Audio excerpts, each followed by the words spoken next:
The Projection Booth podcast is sponsored by Scarecrow Video. Try out Scarecrow's rent by mail service. Choose from over 150,000 films and get Blu-rays, 4Ks, and DVDs delivered directly to your door. Visit scarecrow.com today.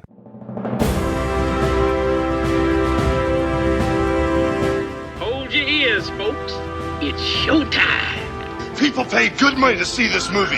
When they go out to a theater, they want cold sodas, hot popcorn, and no monsters in the projection booth. Everyone pretend podcasting isn't boring. Turn it off. Turn it off.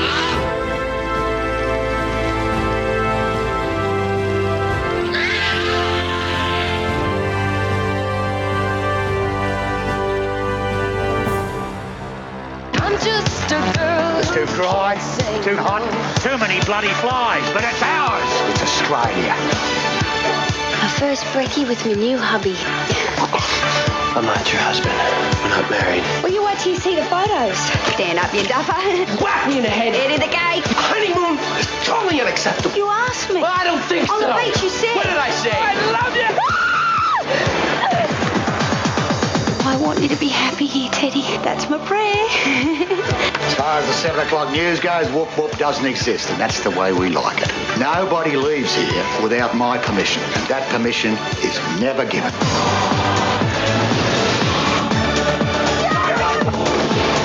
This is a kidnap.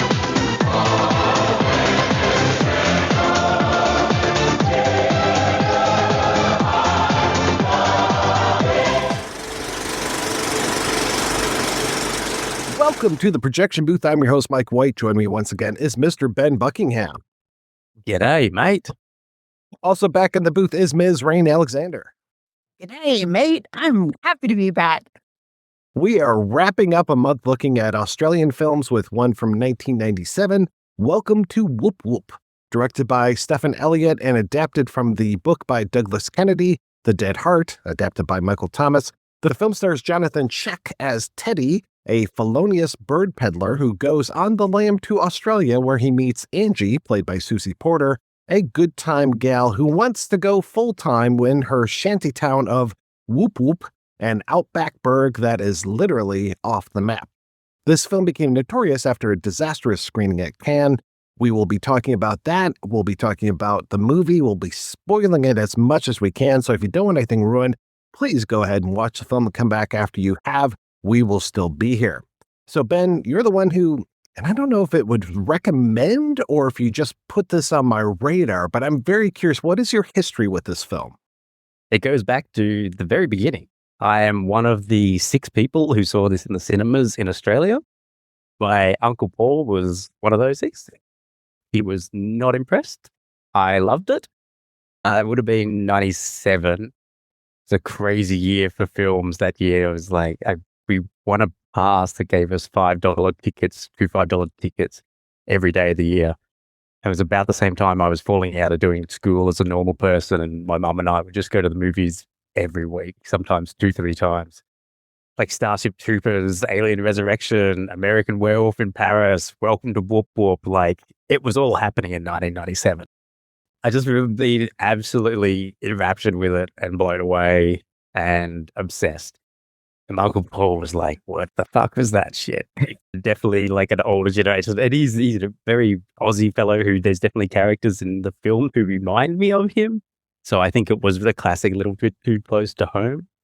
Had an ex-rental copy when I was a kid and it came out and watched it so many times. I was like, actually, I didn't get a chance to look up what date it was released. I would have been probably 14 when I saw it.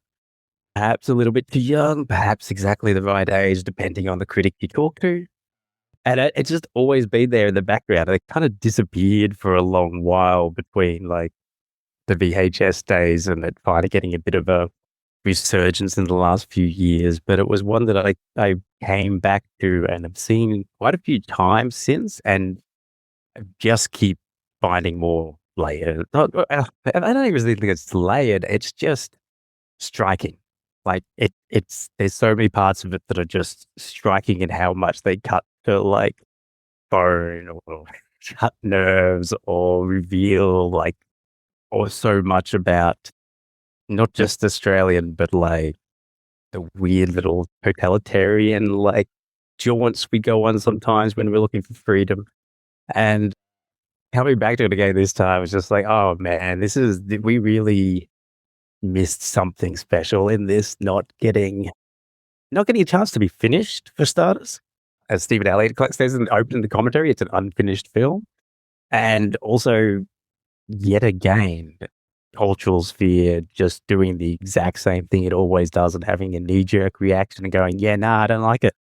Not for me. It's a piece of shit. Instead of actually going like, hey, remember we did this last time? Oh, no, wait, we haven't rediscovered Wake and Fright yet. We still think that was a piece of shit that belongs in the bin. Okay, cool, let's do this again. And Rahne, was this a first-time watch for you? Absolutely. Yeah. Even though I worked in a video store for a very long time, it's one of those films where I can't even sure if I rejected it on the basis of the cover art alone, like one of those kinds of films that were like, I'm aware of its existence, but I don't think that this really crossed my path until the roster for this year's projection booth came out. And I'm like, well, this sounds interesting. This sounds engaging. I've got family in Australia and I have a certain window on Australian film, but like this is definitely something I had not encountered. And yeah, let's do this. Let's take a look at this film. And yeah, ultimately, it doesn't work for me, but it's so audacious. It's so interesting, right? That I can't, it can't be ignored. I think that's fair. Well, unfortunately, I think it can be ignored. Yeah, but it really shouldn't be. It's such a weird film. I recently watched Goodbye Paradise, the early 80s Surf Coast noir, and it reminded me so much of this film, but also like things like LA Story, which when I came back and rewatched it again, I was like, actually, I feel there's like LA Story kind of bits to this as well, which is interesting. But it was something about like this, they're both dealing with fascism and totalitarianism in the north of Australia. They're both like this jangly, weird, chaotic mess. And it's just like compromise and bullshit and noise and dudes in terrible suits. And I think like watching that with a friend, watching Goodbye Paradise with a friend, it was like halfway through, I was like, wait, you're in New Zealand. Did you even know who like Joe Bjelke-Petersen is? Who was our little mini dictator who took over Queensland for like over 20 years. He's the one who like led to VHS having the ban in Queensland stickers because they decided that like gnarly horror films were evil, whereas corrupt cops and being mates with dictators in Asia was the best thing. Sound familiar? I watched this with my New Zealand mate. I was like, wait a minute, like you know who this? You know this? And it's just like he was still loving the film, but there was just so much cultural context that was going by that was like all that cultural context like grounds it. And so, yeah, like I was actually thinking that last night. I wasn't sure, Rahne, if you'd seen this or not. I was so curious to hear like the perspective of someone who hasn't, because I know like I'm completely biased because I'm like, oh, this just feels like Australia. Compromise and bullshit and assholes. And you're just trying to have a good day. I intentionally went into this cold. We get lots of great information about the films that we talk about here on the projection booth, which is wonderful.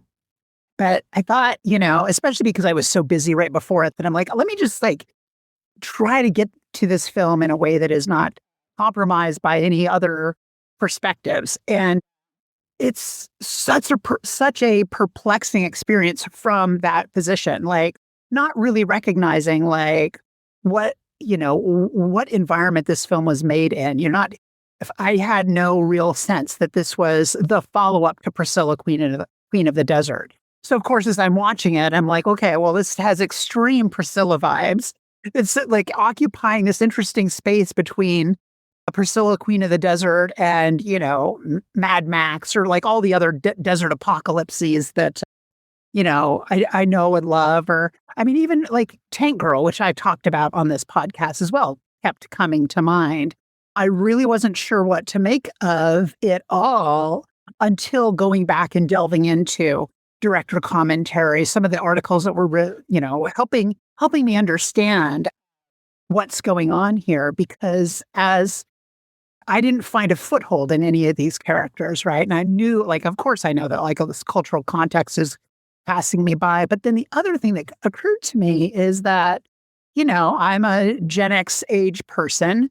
I went through the 90s.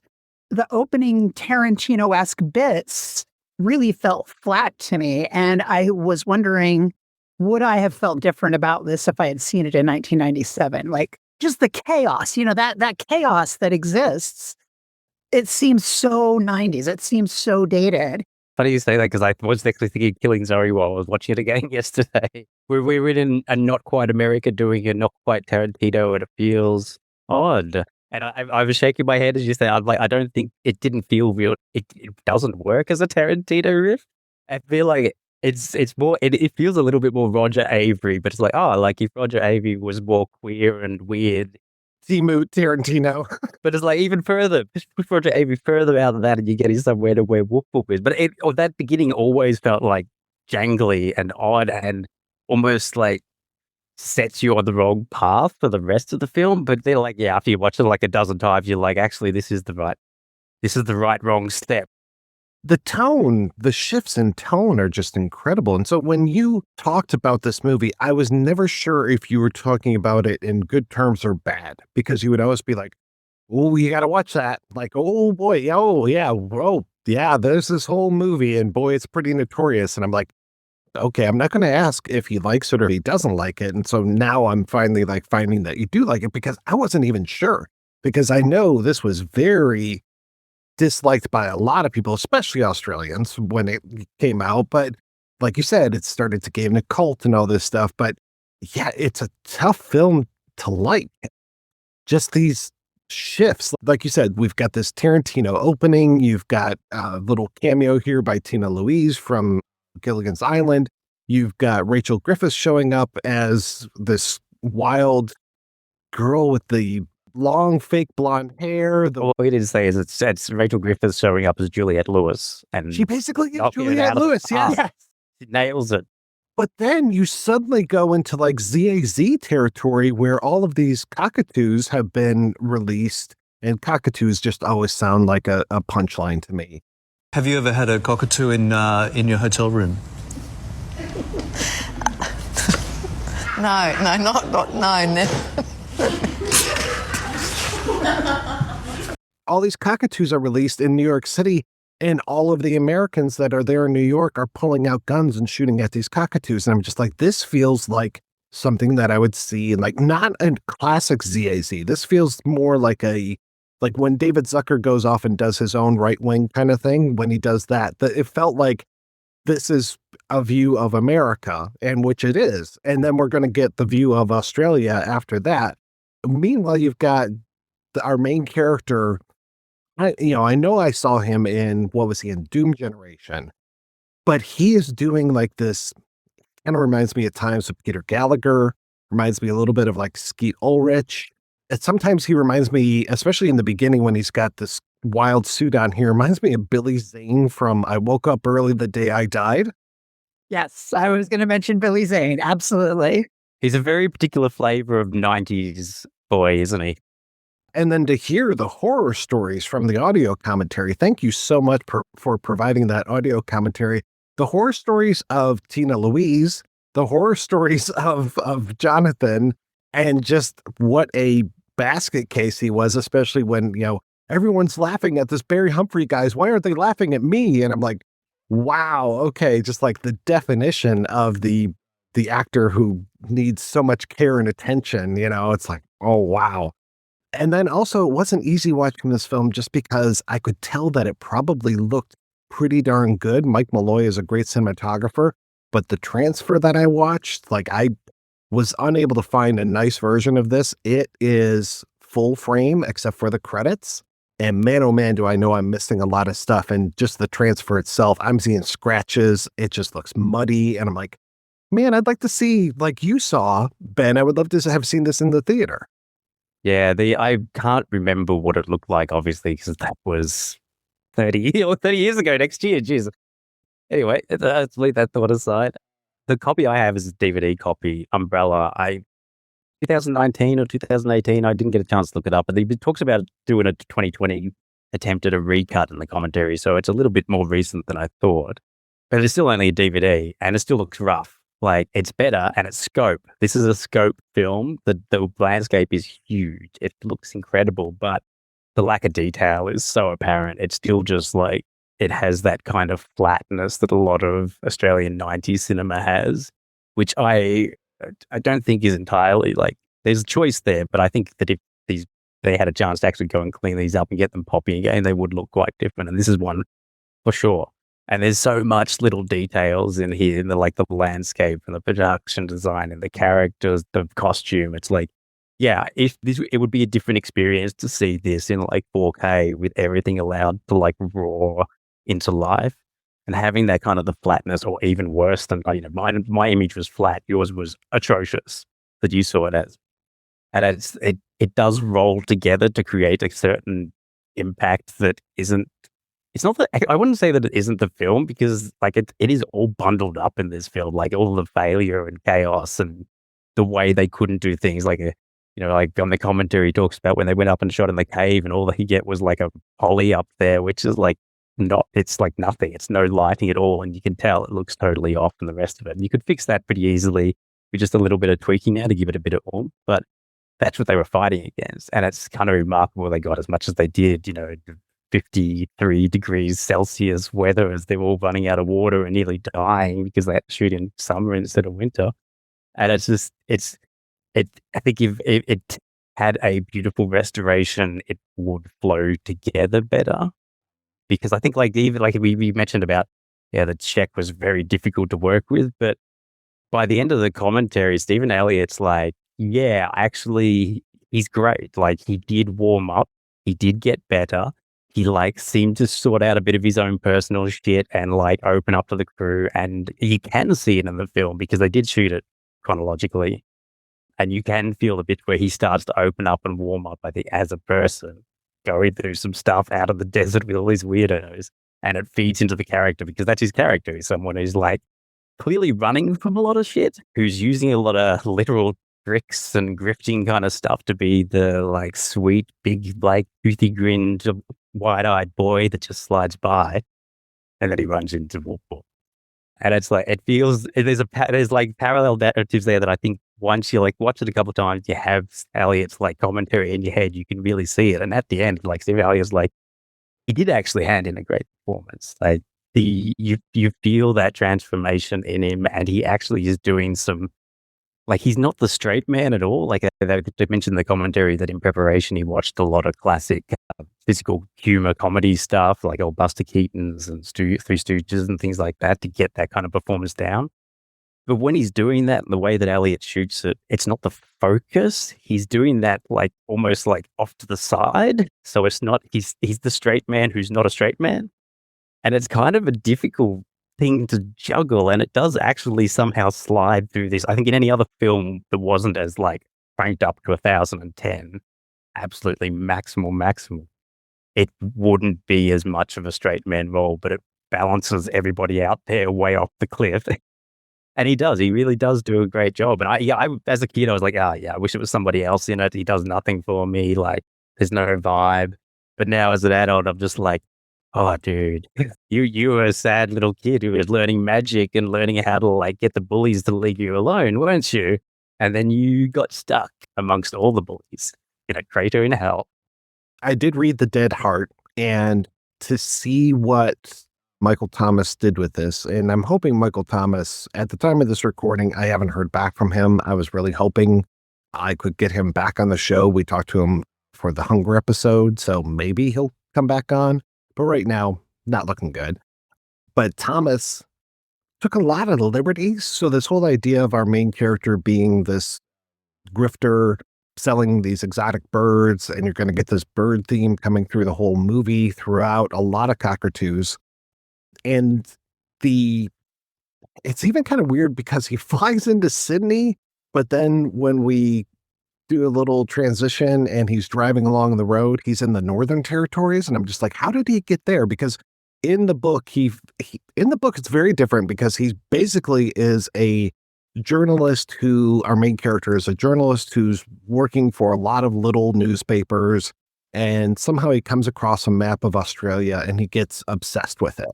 So as far as your motivation for why you're going to Australia and kind of like throwing away everything and starting a new life, there's not a whole lot of motivation. So this whole idea of like going on the lam, even though I wouldn't shout, I'm going to Australia as you're running away from the people that want to kill you, probably not a good idea to do. And that they did that as an ADR line. I'm like, why did you put that in there? He shouldn't say where he's going. Anyway, so he starts in the book, he starts in Darwin, and we kind of get his backstory there. He runs into these two interesting Jesus freaks who he buys their minivan from, their microbus, and just starts driving. And he really doesn't have any sort of destination. And at one point, he runs into this whole same story of like, there's an Aboriginal guy who just kind of jumps in the car with him at one stop and, gets a ride from him that way. And he's kind of put out as far as like how weird these people are. Get ready, because then he ends up meeting Angie. And the whole idea of like, she definitely is this country bumpkin, has never really heard much music, but when they get to, and it's not Woop Woop in the book, it's like, I can't remember the name of it, but it's another town that has two names very similar to Woop Woop. I think it's a made up town, which is why I'm saying it. I mean, they all sound like made up towns, but yeah, go. We talked about The Getaway years ago, and The Getaway, the movie by Sam Peckinpah, and then the remake, they both stop at the end of the second act of Jim Thompson's book. And in the book, it goes into this wild other place, which is basically hell on earth. All of these people who are just there to fuck each other over. And basically, it just gets to be this like surrealist nightmare. That is Woop Woop. Like when she knocks him out, like they fall, ends up having sex with her. She's like, do you love me? Yes. Forever and ever. Yes. Okay. She punches him in the movie. She punches him out. He wakes up in Woop Woop, and it's very similar to what we have in the book, but it is very different. I don't think there's a whole Rodgers and Hammerstein thing that's going on. I love how crazy and surreal Woop Woop is. That town, it's wonderful just how fucked up it is.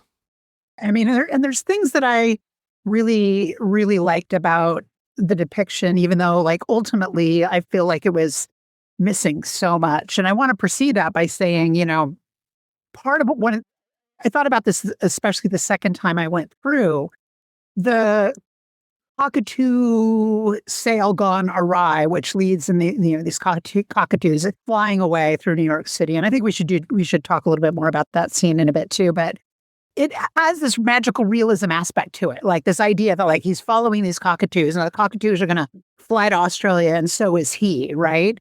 And it really, I feel like that it's a missed opportunity for this film to really delve headlong, like really consciously into it. I didn't really get that sense that Woop Woop had.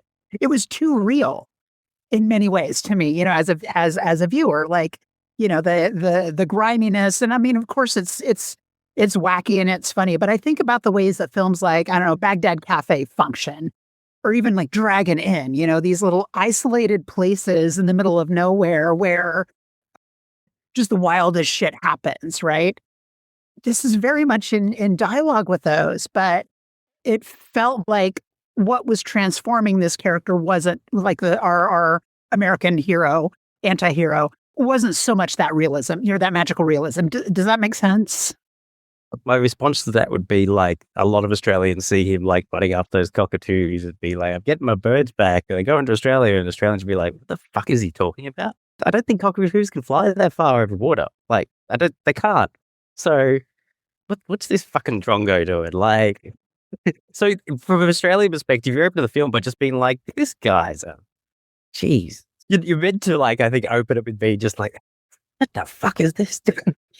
And then like getting to Australia and you see the Sydney Opera House. Well, doesn't mean he flew into Sydney. That means he flew into the Western idea of Australia. Flew into the postcard and ended up in Woop Woop. And that's a big, like, I think that's part of the film to do that juggling of because like in the commentary, he says he wanted to make Outback Fellini or Outback John Waters, and he kind of like, you can see how both of those collide.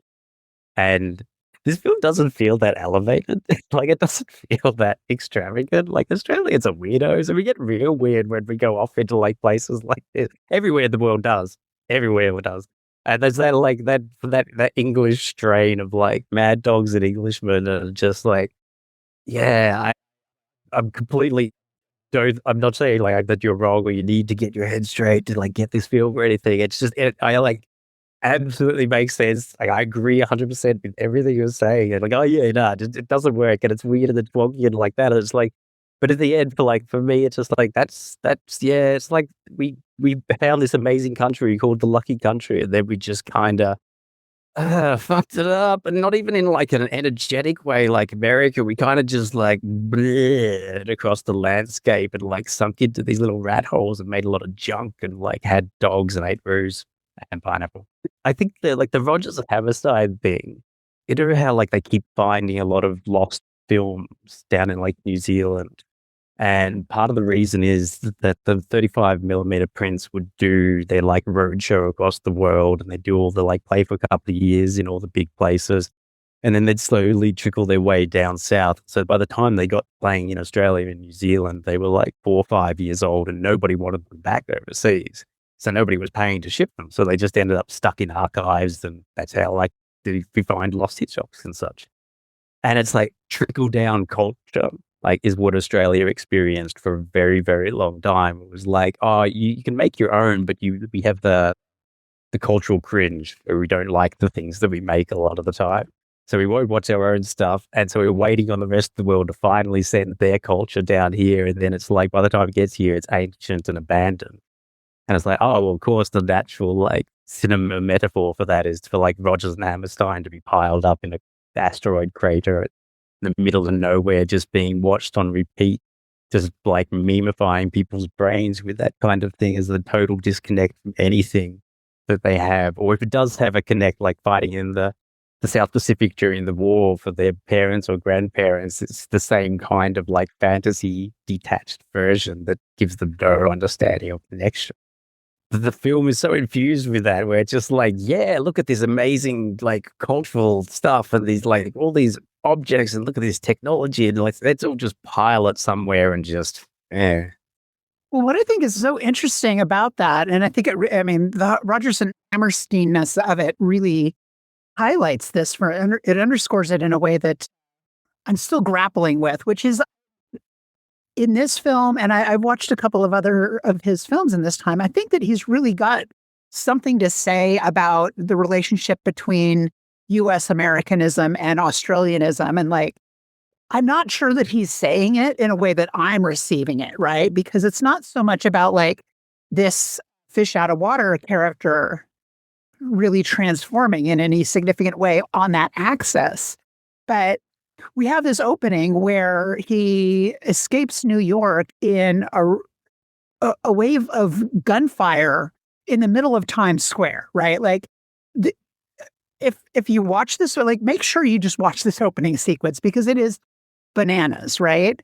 It's completely guerrilla. Like, number one, it's completely guerrilla filmmaking, right? Like, there were no permits for this. Apparently, so this is what, 1996, 1997, whenever they went into Times Square, just handed out guns to every extra. And, so all these extras are firing at these cockatoos that are flying away. And so obviously, as you're saying, Mike, it's got this Zaz kind of commentary, this slapsticky kind of commentary about Americans and gun culture. And we're talking about 1997. So, we're still not into like a school shooting every day like we are now. But this like willfulness for people in the middle of Manhattan to just like randomly be firing into the air. And this man escapes to Australia where, do we even see how many guns do we see for the rest of the film, right? The kids have the guns for shooting the dog. Yeah, well, yes. I guess there is that. But so there's that utility, but like we're not seeing that same kind of thing. I feel like, there's certainly much to be mined in this, and I'm very new to thinking about this, but I think it does have something to do with me thinking about the ways this film works and doesn't work for me. And I really want to know more about what the filmmaker and his crew really want to get at about this, like the similarities and the differences between U.S. Americanism and Australianism in terms of like how culture is developed, what it is to be in a place that has been, colonized and then abandoned, right? There's a lot of that coming up again now for very obvious reasons as we consider our international partnerships, or rather how we aren't seeming to consider our international partnerships despite really obvious reasons for why we should be questioning some things. It started when in the Second World War, when England was like, we're not coming over there if you run into some shit. And Australia's like, that's not great. You've always looked after us. We've always been, the little kid that you like stop people from picking on. So then we jumped into bed with America, who was like, yeah, we'll come out there. Yeah, just let us put, Pine Gap and military bases and all this. And suddenly there were Americans everywhere. And it's funny, my dad was in the Navy, and so he had a lot of experience with dealing. He'd been the peripheries of the Vietnam War. And so nobody liked the Yanks here. Like, there was it something like, there's all sorts of sayings. I think, of course, like seppo, septic tank, as we hear the slang in the film, which is excellent. You don't hear that very often anymore. I've definitely said it on Twitter and Blue Sky a few times to people who had no idea what I was talking about, which was, got to do what you got to do. But they were just like, I said, oversexed and over here. That was the main saying. That was how they described it. We described Americans in the 70s, oversexed and over here. And that like antagonism has definitely lessened. We were so anti-American culture in the 80s and 90s. And like people, don't watch The Simpsons and don't watch this and don't watch all this crap. And then it's like, oh no, we just watch everything. We're basically mini America. We import everything. It's just like complete slide.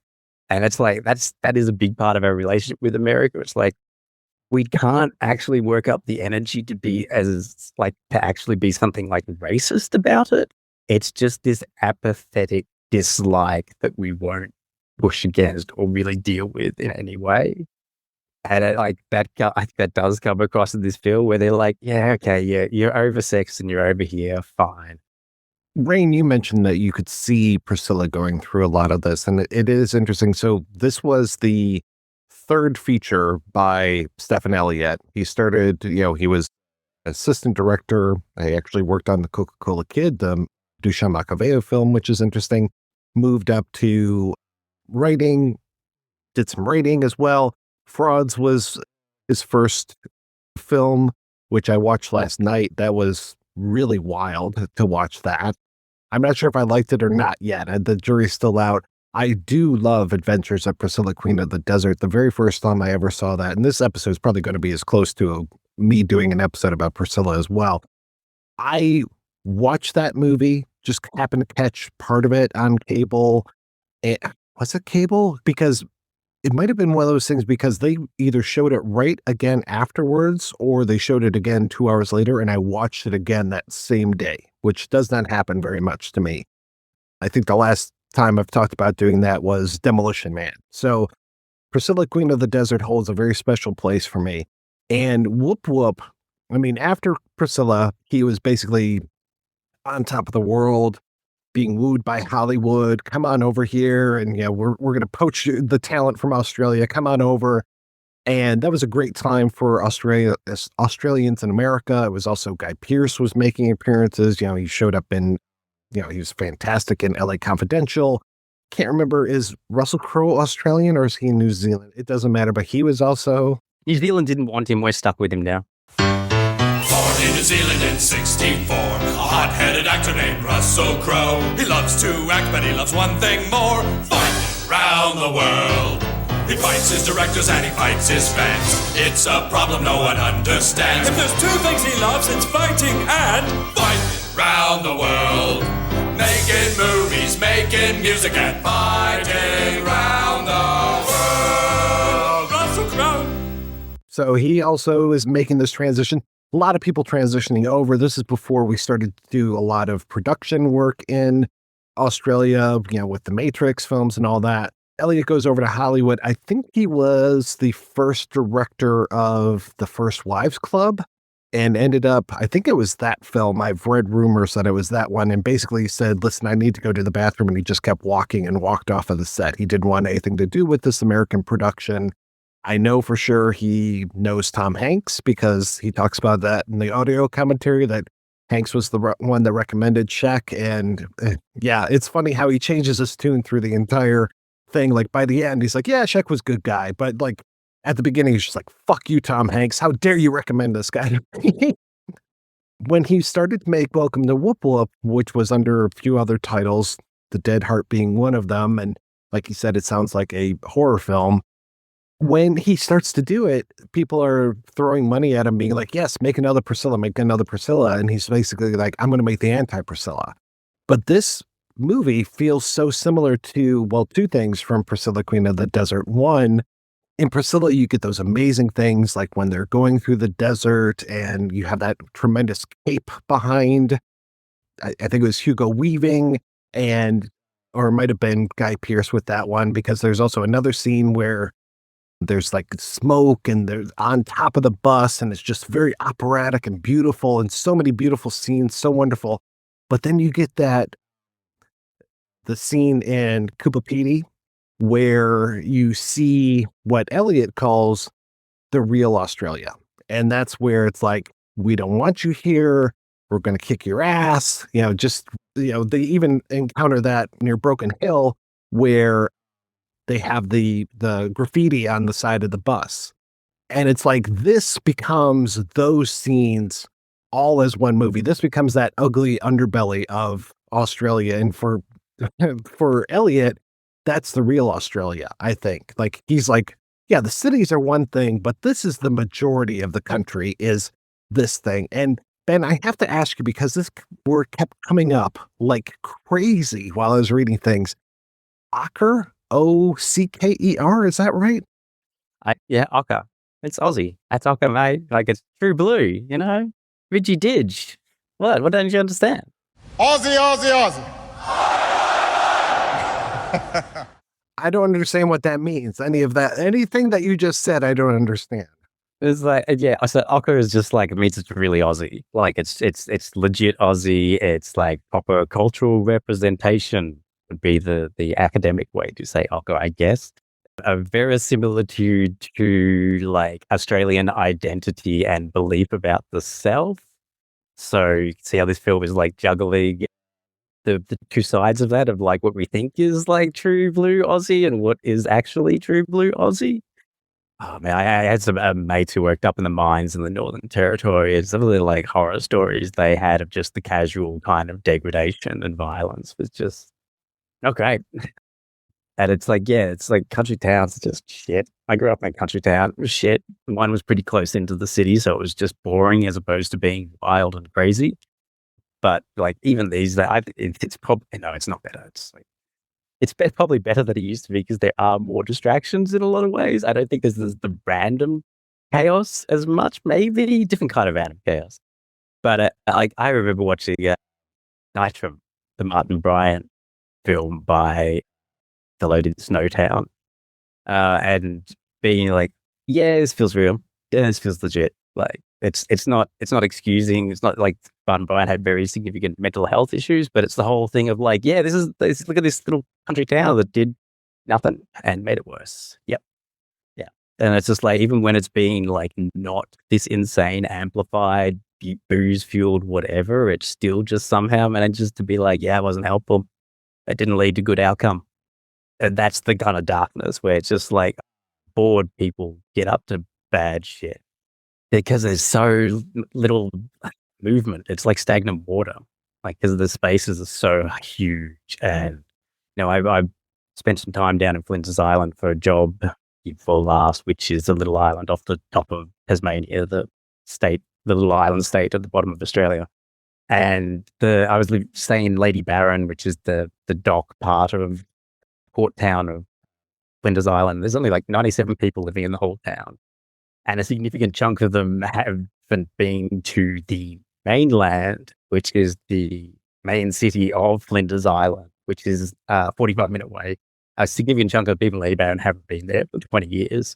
And it's a running gag of like, oh, no, I can't go up to White Mark today. I haven't got my passport with me. And it's just like that kind of like just so isolated and happy with it and disconnected.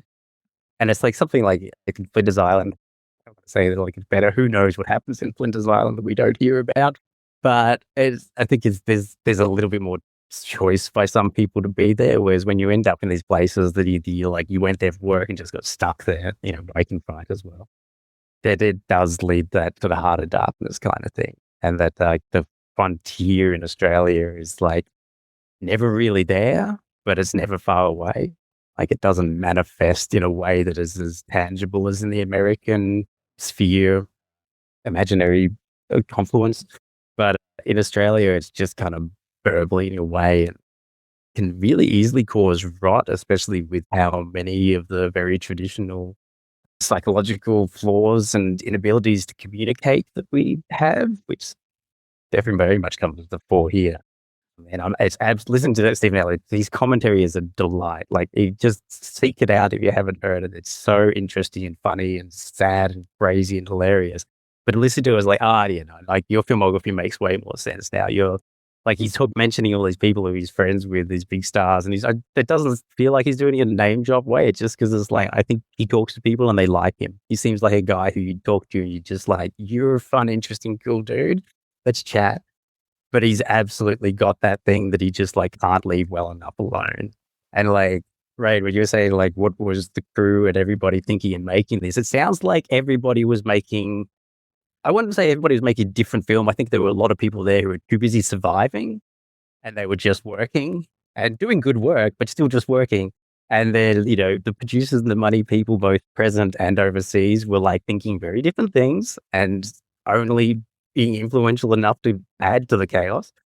And Stephan Elliott just being like, with these little box of like, I'm making this film that they'll just show everybody it's this terrible Australia, and they'll see and they'll learn that I'm actually fully fucked in the head and I make weird films. I don't make them nice films. But it's just like, yep, it's all there. But Priscilla was huge. Like, I know, like, it was huge because you guys know it. You got it too. It was huge here too. Like, it was everywhere. Like, I think you go back to now and it's the thing we lost about the 90s films that that the government funding people and the producers don't seem to recognize. We had a stream of successful films in the 90s and they all have a super razor edge to them and it's like a dark corner of their heart dedicated to something. Muriel's Wedding. Yeah, I've never understood why people like that film. I watch that film, we're going, oh no, this is horrible. Get out. I did grow up in a shitty Australian country town, sort of like that one. So it's too close to home. And Priscilla is like this, like just the undercurrent of the bigotry and the ignorance and the weird way that it gets punctured. And then we think we're not bigoted and prejudiced, but we just opened one door and closed all the others. And yeah, Woop Woop like fully like goes to town on being like, I don't want to be represented by like, I don't want you to get confused. I want to like show what we really saw as we traveled across the desert. And there is like a crazy amount of things that back up Woop Woop for not being that outlandish. Do you know Catherine Knight, the story of Catherine Knight, the Australian murderer? When you look it up, it's like, sounds like Angie. She worked at an abattoir in a New South Wales town in Aberdeen, which was a meat and a mining town, and you either worked in meat or you worked in mining or you didn't work at all. Angie's story, I'm getting Catherine Knight, seemingly probably some like fetal alcohol syndrome because it's very common in those kind of towns. Definitely like didn't seem to be a particularly like a bright person who was able to engage with the world through anything other than sex and violence, which sounds a lot like Angie. And people described her as an absolute artist with meat. She was incredibly skilled in the abattoir and butchering. And she ended up in prison after, I think, murdering her. I think it was her ex-boyfriend or current boyfriend. Or like it was wibbly wobbly. Murdered him and skinned him and turned him into a curtain between the kitchen and the dining room. Yeah, and she's real intense, and she's better off in prison, and sounds like she's doing great now. All the help that she needs, and the support, and a good community. But you look into it, and you're just like, it's Angie. Like, Angie is not a fictional character. Like, this person exists in Australia, and she's intense and scary. And it's just like so many things like that. It's just like, yeah, no, this is kind of real. Like, it's we're grabbing these things that, the skimpies night is a real thing where you're just in your skimpies. You're like your underwear. Like the casual degradation, the casual abuses, the casual madness. They're like, oh yeah, don't worry about them. They're just a bit cool, but it's fine. They're a good bloke, that kind of stuff. A way that I didn't get a chance to see before, that sounds like a bit more of a weird clue to Elliott's filmography, which is it really got steered into. I don't know why he went back to America. No, and I do know why he went back to America to do Eye of the Beholder. It's because he clearly burned here. Because actually, it should be noted that Stephan Elliott's one of the few Australian filmmakers who got the big Australian film and stayed here to make another film.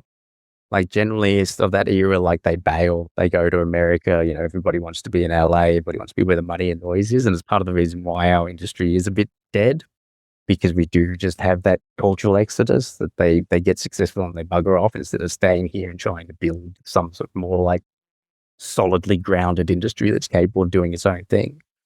And so I think that's why he bailed and went overseas, just because it was really it wasn't tenable anymore. Like, nobody was going to give money in Australia after Woop Woop. It was such a disaster. Whereas at least in America, they just have to say Priscilla. Nobody saw Woop Woop. So who knows? Yeah, I think I've seen Eye of the Beholder, but I don't know, because I know I've seen a lot of those Ashley Judd thrillers, because there were a lot of them for a little while, to the point where I mix up quite a few of them. I mentioned how this is like two things from Priscilla, Queen of the Desert. And the second thing is when Rita Repulsa shows up and tells, and they have that flashback of her and who's the guy's name? Bill. It's like one of the most famous Australian actors. The guy who had seen Late Girls in Sydney when he was younger. And he wakes up with her in the morning. Are you alive? That whole thing is this movie, because he wakes up, our main character wakes up here in Woop Woop, and we got married, and here's all of our wedding photos, and here's all this stuff completely shanghaied by this woman and by the whole town, only to find out that she is the daughter of the patriarch of the town. And it's interesting, in the book, it's a little bit more, it's a triumvirate of the three people, but in this one, it is all Daddy-O. And in the book, it's very interesting too, because he is Daddy, which throws a whole different spin on it. And I know that Elliott talks about how, because he's Daddy, he's got his wife, and he's got his two daughters. In the movie, there was a scene that was shot where he kind of talks with his one daughter, Catherine, who's like the good daughter, and said that it was very, very incestuous feeling. And that also sounds like a fascinating scene too, because we get to see more about her husband, who's played by Paul Mercurio from Strictly Ballroom, though some people would know him from East of Eden, that poor guy. But that scene of our main character being under Catherine's bed and finding all of these gay male porn magazines to find out that her husband, is it Midget was his name, that he was a hairdresser. She finds him out on the road. It's this whole custom of you go out, you find a man, you bring the man back, because of the whole idea of we don't want to inbreed in our little tiny town. And she happened to pick up a gay guy, and this is kind of like the confirmation. It feels like there is more to this story. Like you said, Rain, it feels like we are missing huge chunks of this as we go along. Maybe I'm naive, but it does seem to me that in a town where its major cultural engagement is Rodgers and Hammerstein musicals, you'd think that there would be more gayness in general. It doesn't necessarily need to be positive gayness, right? It could be the brutal, ugly gayness, right? But I feel like that was a piece that felt significantly missing to me. And it does sound to me like, he was reacting to Priscilla and wanting to make sure this is a very different movie. And so dealing with gayness in a different way. It is still the 90s. And so homophobia is dealt with on screen in still different ways than it is now. So, I can understand that. And it also seems like he was making a lot of business decisions all through the film. And I feel like, this is something that you can really glean, not just from his commentary, but from just like watching it and thinking about like, what is not working here? What is about this filmmaking that isn't connecting? And for me, part of that is that like, I wanted a lot more internality from more of the characters. It doesn't necessarily need to be all of them, but some introspection, some analytics. Like, I feel like we're being let off the hook easy by saying like, oh, well, he's a gay hairdresser with porn mags under his bed. Like, there's something more compelling and more interesting to be done with that, I feel like, right? In this environment that they're living in. But, maybe Sam Goldwyn was like, it's too much gay. We don't want too much gay. I'm not going to give you more money for gay. Like, I don't know what's going on on the business end, on the back end. There's only like 2 scenes he talks about in the commentary that were shot and cut. And both of them would have been the meat around the bone. Like, they're not necessarily important at all, but it's like, it really does. Because the cut that went to Cannes was like 3 hours. It bombed. And then like the studio just went, nah, and took it and cut it down to like 97 minutes. So this is the studio going like, what can we lose? We just need the absolute structure. I was actually thinking about that watching it again last night after the commentary, was that it's like, it's amazing it works as well as it does. Like, he really did manage to capture like those scenes that do leapfrog you, that it keeps propelling forward, and you do have kind of all of the essential data you need to be like where it's at. And it's like, but yeah, oh yeah, dear God, I wish that it had all that sinewy meat wrapped around those bones. Like there's the bit that we haven't mentioned, one of the absolute like most important figures in this whole film, Lizzie Gardner, the costume designer who famously won the Oscar for Priscilla, is absolutely a character in the film. And there's, that's, I think, is doing a lot of fascinating work, how it carries and gives you some of the internalness. But at the same time, it doesn't, because one of the scenes that was cut explains why the clothes are as crazy as they are. That it was originally that all the clothes they'd sourced from an op shop, symphonies and all that kind of Brothers and Lawrence and such, had secondhand, handed down kind of stuff. And then there was a scene where Daddy-O found a stash of flood relief supplies, clothing supplies. And this was like Stephan Elliott had some experience seeing the kind of stuff that people donated to flood relief call-outs. And it was just weird, random stuff that they were getting rid of, wedding dresses and things like that. So it's like that kind of adds like a bit of context and explains a little bit, goes like, okay, well, that's why that's such a weird grab bag of clothes. And it's interesting because, so much of Lizzie Gardner's job is like presenting who these characters are, their identity. But at the same time, she's working in a sphere where the characters are having to find their identity from the bits and pieces that are the cast-offs that nobody else wants. So it's still them, but it's like they're also still like shuffling their skins around, and that isn't as fixed and locked down. And that's like, that's great material. That is like, oh, you don't get, like, if you wanted to like really think about it, you could get to that in the film, but just that kind of little dribs of like crumbs, which is not like just an important scene. It's like, oh yeah, nobody's fixed. Like everybody's kind of just like, and surviving at the back end of everything after everybody else is done with it. And it's like, yeah, that's, oh yeah, no, you like, there's so much of this film, but I admit, like, I don't think I came to a lot of these stuff until this time. We really seriously concentrated like on it, watching it multiple times in a week in the commentary. And I was like, oh yeah, this is, he really like hit the nail on the head with a lot of it. Like, I think in some ways it's like Wake and Fright is incredible film. Like Wake and Fright is the solid, stable masterpiece. And it's like, yeah, no, this is the chaotic, like little weirdo cousin of that. But at the same time, it's like, it does the magnificent thing that postmodernism at its best does, when it just cranks everything up and you're like, oh, I see it clear now, like way clearer. And it's like it comes off more cartoonish, but it's like, we kind of are cartoonish. Like when you get to that kind of like really unwell, not dealing with life, running away and just taking it out on other people, it's a horrific cartoon. But it's like, Chips Rafferty is so much more threatening in Wake and Fright with his niceness. And it's like, Daddy-O does that too, but he's also out of control and he has the other side, the two faces of Daddy. They're so similar, but they're so different in their performances and they are doing the same thing, but they are doing different things.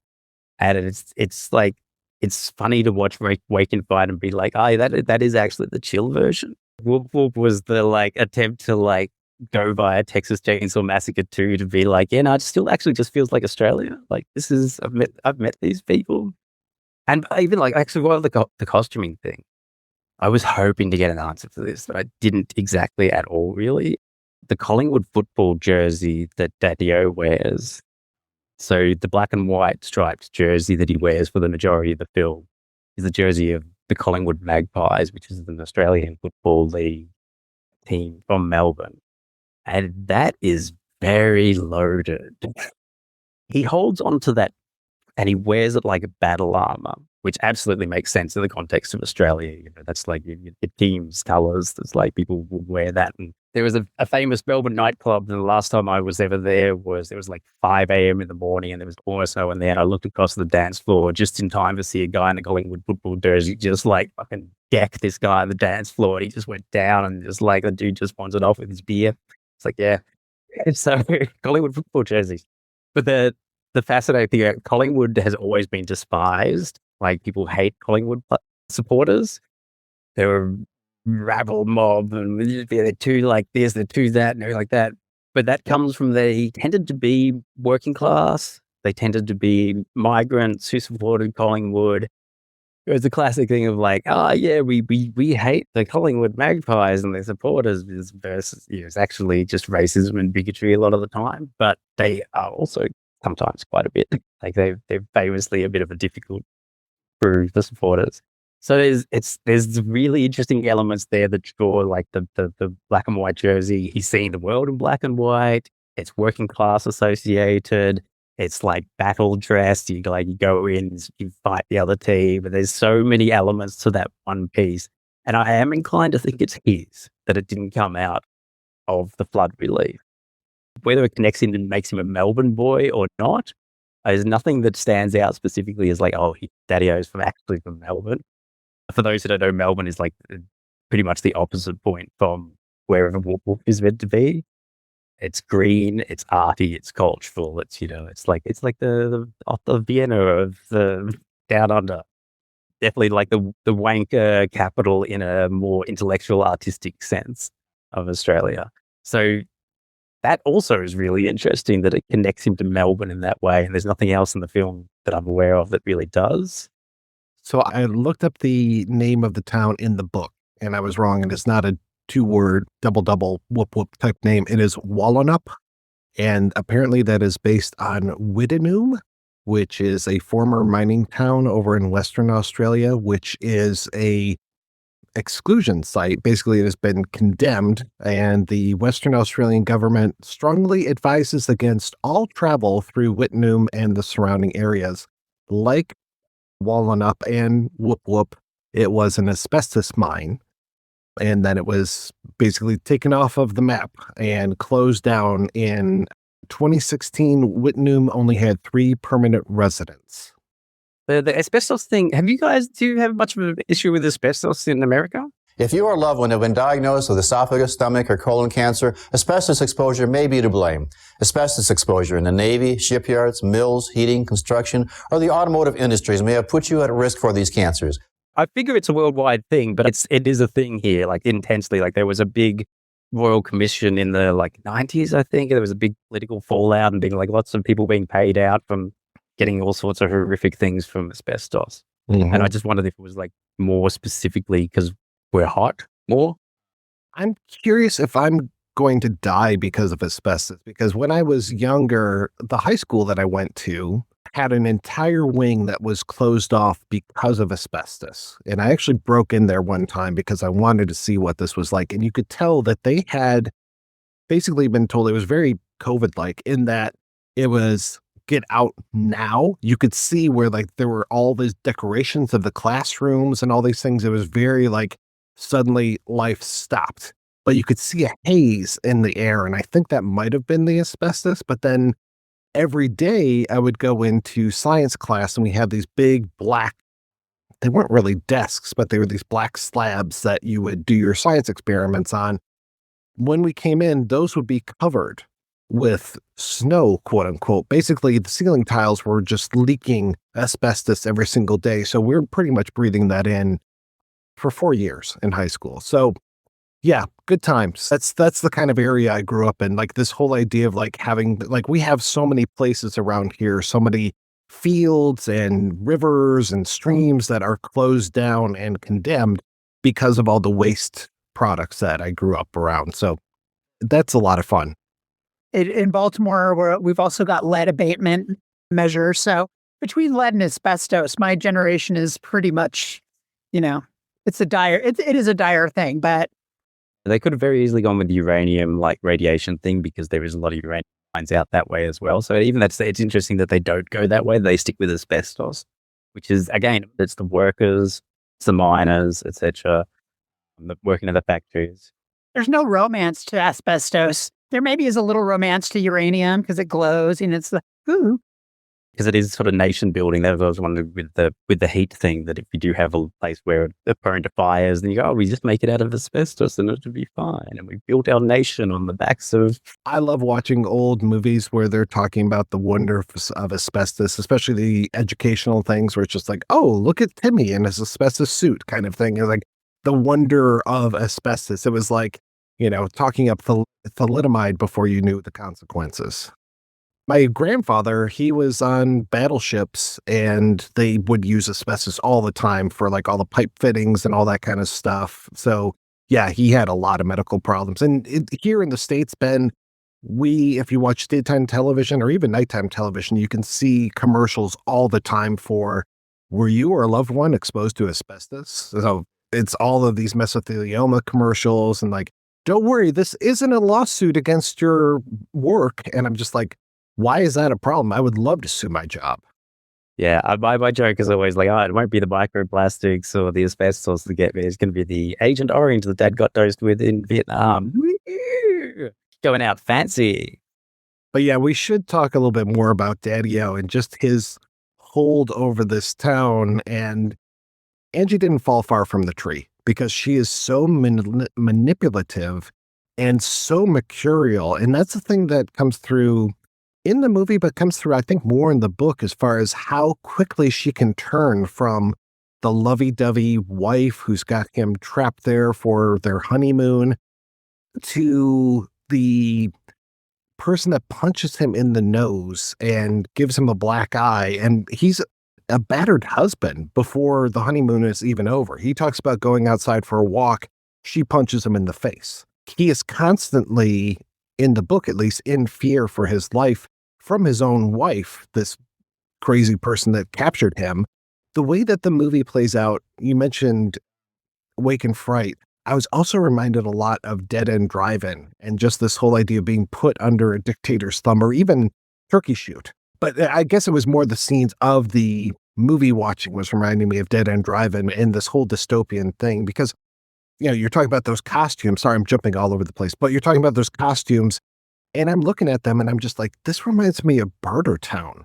This feels like post-apocalypse just with the way that they're all dressed in the hand-me-downs and using things for other things than they're meant for, like kind of reclaiming the garbage and just having this huge garbage heap there. I mean, we're talking about entertaining Mr. Sloan and that the play of that takes place outside of this, giant rubbish heap. And it just feels like, their houses are cluttered. The house net is cluttered and everything. You watch this and it's just, there is stuff everywhere. The production design on this movie is crazy. Elliott was born 20, 30 years too late. If he had been making like ochre sex comedies in the 70s, like he would have been so happy and fine. He would have been like a Brian Trenchard Smith, Bruce Beresford, all those lots, just like bouncing between different genres, doing crazy stuff. And he like arrived too late, and he nails it. Like it's incredible the way the timbre of the lingo, the dialogue, the repartee, the connections, like the weird kind of knowing, dancing around edgelord kind of comedy that those particular brand of Australian humor. Like he's so good at it. And Woop Woop is like, so this is the Australian film industry as we know it is born with like Barry McKenzie and Alvin Purple, the sex comedy, the lowest of the low, and just big gangbusters. And, parallel to that, the like Australian Film Institute, Australian Film Commission at the time, was government money pumping in to be like, no, we have to be representing ourselves on the international stage, and we are defining what it is to be Australian in this, as we head towards the 21st century, and it has to be proper, and it has to be, we could look into like some difficulties, but it's, no, it can't, none of that stuff. And they both like, that's, Picnic at Hanging Rock and like Fringe Dwellers, things like that. That all gets annihilated with Mad Max when they were spinning wheels by that point, and Mad Max brings exploitation in, just like, oh wait, we can do like international genres, and we can just like explode like what we're doing, and we don't have to have these sort of laid down tracks and all this kind of thing, and it just starts like splintering out from there. And like Woop Woop combines those three. Like it is exactly, it's part sex comedy, it's part like Australian cultural identity period piece. It just happens to be set in the time it's actually set, that it was actually shot. And it's also the Mad Max exploitation film, as you pointed out. It's like, does a better job of using these cinematic attempts at representing ourselves, and comes off like, wrong and weird. The one movie I forgot to mention was something that also feels very similar, which is The Cars That Ate Paris. And this whole idea of this whole town that sets up traffic accidents in order to take all of the things out of the people's cars and take the cars, and basically like those poor people either end up as citizens or they end up as complete head cases in the, being experimented on by their local Dr. Mengele. Yeah, it's funny because that was the first film you ever had me on to do projection booth for. So I was having some good flashbacks to that. And it's funny because the Woop Woop feels more human. It feels more human to be like kidnapping men for their sperm than it does for just like seizing cars and repurposing. Like Cars That Ate Paris feels like a much darker film in a lot of ways, even though it's like not confronting that stuff as much. It is doing a bit more the Wake and Fright, is doing it more in like, you don't know what happens in After Dark kind of thing. Yeah, they're such fascinating companion pieces. I mean, I think this gets at the heart of why I think the movie didn't work as much for me, is that I wanted it to be either darker or I wanted to be more, I don't know, slapstick, something. I wanted it to be funny or I wanted it to be darker in either direction. But I think I called it audacious right at the beginning. And I really do think it's like there's so many ideas here. I, as a viewer, felt like I'm looking for a foothold in it. I'm looking for a place where I can like really grasp how I should be understanding what I'm seeing here. And I don't think that I landed on it. And I'm glad, Ben, that you brought up his subsequent film, Swinging Safari, because I did watch that. And I think it's a great film to watch after this, because you can see how things cohere a little bit better, right? There's just pieces of it. We haven't really talked so much about the big red aspect of it. I mean, this is another piece where I'm like, well, what is going on here? Is this a movie about a big scary kangaroo or not? Right? Like, where is that beast, that monster? I think any other film that would have been like, like whatever, the Donnie Darko bunny or, something like that really looms in the horizon of this, within Swinging Safari, we do get to see some of that, collision with the natural world, and that there's a whale. It's done through a whale in that film. But so much, like, maybe this should have been honestly, maybe I'm talking myself into turning this into a TV miniseries, right? Like, it has so many ideas that I think it really could be stretched out into something that is richer. They've done that a couple of times. The Tourist with Jamie Dornan a year or two ago. There's an Aussie comedian in it, Greg Larson, who's very cooked. Like very fully cooked human being as a comedian, like absolutely nuts comedy. And I love him. He's great, but he's being a bit more normal in it. So he would have been great in Woop Woop. He would have made Woop Woop even weirder. So I hadn't seen Swinging Safari until this week. And I'm like watching it being like, Jesus, this is, I really liked it. Yeah. there was so many images. I was just like, oh, fuck me dead. Like to quote Woop Woop and the long distance, like Australian stuff, like, gee, swinging some fun. Like, it's so thinking back to when that came out, and people were just like, and even look at a Letterboxd, people were like, it's a good-hearted comedy that's really funny, and I'm like, it's fucked. Like, it's so grim. It's just like torture and violence and abuse and just the casual like blindness of like of humans in Australia just like marching into their doom. I was like, you guys all like hated Woop Woop, and then you just like didn't even like look sideways at this thing. You're just like, oh yeah, it's fine. This is all good. It's got roast bone in it. What are you talking about? Like, this makes Woop Woop look like lovely and charming. Like, Twins of Fari, there's at least their family's fucked up, but they are still family. Like, they're still like gotta look out for each other. Those Twins of Fari are like, how did anybody survive the 70s? Actually, the original title of Swinging Safari, the studio made him change it, and it's just like, the more I learned about Stephan Elliott, it's like, you're so cool. You're so cool. You're so like nuts. The original title of Swinging Safari, which is based on his childhood, was Flammable Children. Oh yeah, that makes sense. And the studio was like, you can't call this comedy Flammable Children. What's wrong with you? And I'm like, yeah, because the polyester, it all just goes up. I was like, oh yeah, that's the guy who made Woop Woop. I hadn't wanted to bring up the Roo and all that stuff because obviously it's like all at the end. But I remember like I hadn't seen it since I was a kid, and then I was in university and I was doing Australian cinema studies, and I was like, I'm going to tackle Woop Woop and have a look at this. And I was trying to find my essay for this, I couldn't find it anywhere. I had to look at two films, and I was comparing Dark City and Welcome to Woop Woop, because most people don't think of Dark City as an Australian film, but it is an Australian film, and it is one of the first two films that they shot at the new Fox Studios back in the 90s were Dark City and Moulin Rouge. And they're both Australian films that aren't set in Australia, that don't appear to be Australian, and yet are entirely Australian. Like, they're both imagined landscapes, imagined places that don't really exist, places that we like dream up and cook up ourselves to try and like be human and survive and get through it. It's like, yeah, it's Australia. It's like we are the second go round. The America was England's first attempt, and they stuffed that up. So like, okay, we'll do it better the next time. And so we were like and it's true. That's not like an exaggeration. We were the more engineered attempt, more control, more trying to enforce. Even like I've probably mentioned on past projection briefs I've done about Australian cinema, how the British painters came here and they painted the landscape and it looked like England because they thought it was a terrible, ugly, like savage land. And so they just painted their own trees and their own this and their own that, and literally forcing the landscape to be othered and erasing it.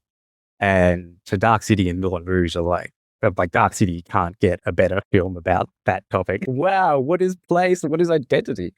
So when I came back and I looked at Woop Woop, and looking at it again after like just a couple of years of university, like doing cinema studies, I was like, oh wow, geez, you really did it. Because the cultural icons that you don't necessarily recognize is, so the van he's driving is a combi van, and the combi van is like an infamous piece of like an infamous automobile in Australia that it's exactly, with like the young kids buy one of those cheap and they set off and they go backpack and they go driving around Australia. It's like you can fit the surfboard on the top, you can sleep in the back. So Australians see a combi van and they immediately picture somebody driving off to a beach to surf and have a great time. So the combi van is like extremely representative of freedom of movement and exploring place and landscape in Australia for Australians, but also extremely indicative of tourism, of like people coming here to find themselves and find a place, et cetera, et cetera. So you've got that on the one side. You've got the big red, represents the kangaroo. There's probably no more emblem that says Australia more. It's on, the Qantas ship that we see, the plane that we see fly in at the beginning. There's so many, the kangaroos everywhere. It's like, it is Australia. And yes, we do cull them and turn them into dog food. And we also now eat them. You can buy it and eat it yourself in the shop. It's quite a lean meat, apparently. I've had it many years ago. I don't remember. Then we have, on the other side, you got the red kangaroo, represents Australia, represents its past. It represents the tourism aspect as well, because it's part of what draws people. It's how we identify ourselves. It's also something we destroy. We have a problem with. We run it over all the time. You see dead roos everywhere. And then you got the big mining truck. And what else is Australia known for if not mining? And that's how we've survived and how we are supposedly the lucky country, even though we're just strip mining the land and there's nothing left. We didn't really make any money off of it. And the film ends with a literal collision of tourism, mining, Australia, like all of our identities like coming into like a big chase sequence collision. And it was like, wow, chef's kiss. Congratulations. Doesn't quite work, but amazing. And also with probably one of the most famous Australians outside of Paul Hogan. I mean, to have Rod Taylor play Daddy-O, what a coup. Because, and again, just like people think about Moulin Rouge and Dark City as not necessarily being Australia, a lot of people don't think that Rod Taylor's Australian because they don't realize where he comes from. And he played so many different types of people, but mostly Americans. I mean, he was Travis McGee in Darker Than Amber. You know, he's there in The Birds. You know, if anything, people probably thought he was British rather than Australian. And to have him in here, and when he does that goddamn tap dance on the bar with those electrodes, like the fucking battery clipped to his shoes and his sparks are coming off everywhere. And that's one of the most brilliant moments of this film in a film that's filled with some amazing moments. Yeah, I've lured people to this film with descriptions of that scene. You don't tell them about anything else. You're like, Rod Taylor, jumper cables, tap shoes, bar. And they're like, I'm in. Yeah, okay, I'll watch it. What is it? And he had a broken hip. Oh, I know. To hear the stories of him doing that whole thing with the busted hip and yeah, he needed to have hip surgery and he was in agony. So they could only do like a couple of shots before they finally did like have to make him stop because he sounds like a typical old Australian bloke who wouldn't like stop if he was in pain. And meanwhile, our director has hepatitis. Right. Yeah. That's why they had to shoot in the summertime is because he had hepatitis. Yeah, it all got bounced back. Yeah. It is a miracle that this film exists. I'm so glad that I got to see it. The cameras exploded. Because they had to shoot in the summer heat and the Austrian film cameras that Mike Malloy had literally like exploded within days. And they had to be in Panavision ones, 3 of them. Like that, the amount of money I don't know what the final budget was of this film. Do you know, Mike? Because it must have been astronomical for the time. I would think, but yeah, no, I'm not sure what it was. I mean, 2 continents, such a cast, that production design. Oh, all the shipping and the movement, like having to get everything out there and then just like all the stops starting and it's just like chaos. And by all accounts, a massive like party film, Elliott said, because everybody was just barely surviving, barely communicating on set and then would just start drinking. And it would just like absolutely, it sounds like there should be like a Heart of Darkness documentary for the making of this film. For sure. I mean, there were three cast and crew revolts, at least, that we hear about. Story of Finola Dwyer driving out and being like, no, you're not shooting that scene of the magic act, and like driving out there and he's like, well, by the time we were done, we had 18 setups and she couldn't say no anymore. Yeah, and that's such a key sequence. Like it's so important when you get that, like he describes in the commentary as like the love making scene because it's about intimacy and the connection and everything. And it's like, it is doing a lot, and there's so many. That's the thing. Like, yeah, there's so many scenes in this film. There's like, if you took them out, it would be significantly lessened. Mm-hmm. They got the like bare minimum of what they did to be like, oh yeah, it's there, it's in there. It may not necessarily be jumping it down, but what you were saying, right, about the darkness of it, I think that was a lot of that was just cut, like because the Rue thing, like you'd have so much more Rue connection if we spent as much time as they wanted to on all the corpses of Rues. Corpses of Rues, corpses of dogs. The idea of having to cull the dogs and that he's saving the one dog. And I'm trying to remember if that was even in the book. I know the thing of him rebuilding the van was, and there's this whole thing of like, oh, well, sometimes when the truck is going up the mountain to try to get out of this crater that we're in, it will conk out. But then they always take the distributor cap and they take it back and Daddy-O has it under lock and key. So he's there like going through the garbage, trying to find a new distributor cap and like basically pretending that it's going to be for the van or something. And then he's like, no, one of these days that truck is going to break down. I'm going to have that distributor cap and we're going to escape from here. And it becomes this whole waiting game. And he just like the book is kind of, I don't want to say insufferable, but it's just like, you're just like, oh my God, when is this ordeal gonna be over? And thank God it's not that long of a book.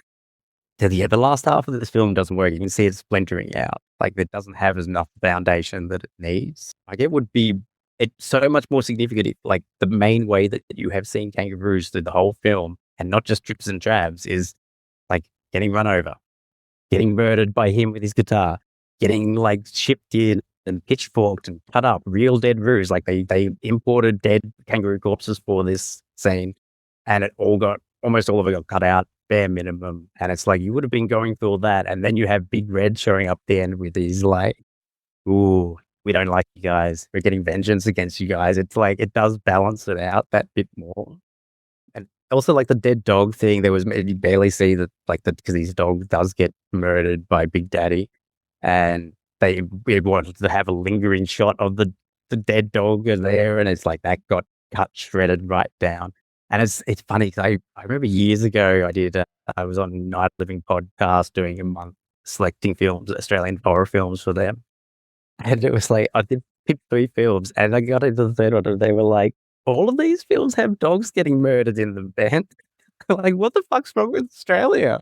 And I was really thinking about it, because I'm like, we love dogs. Like, we've got like the dog on the Tucker box, like there's multiple dog statues in Australia. Like, we love our dogs. It's like, oh yeah, but that's exactly why we keep killing them in films, because that's it.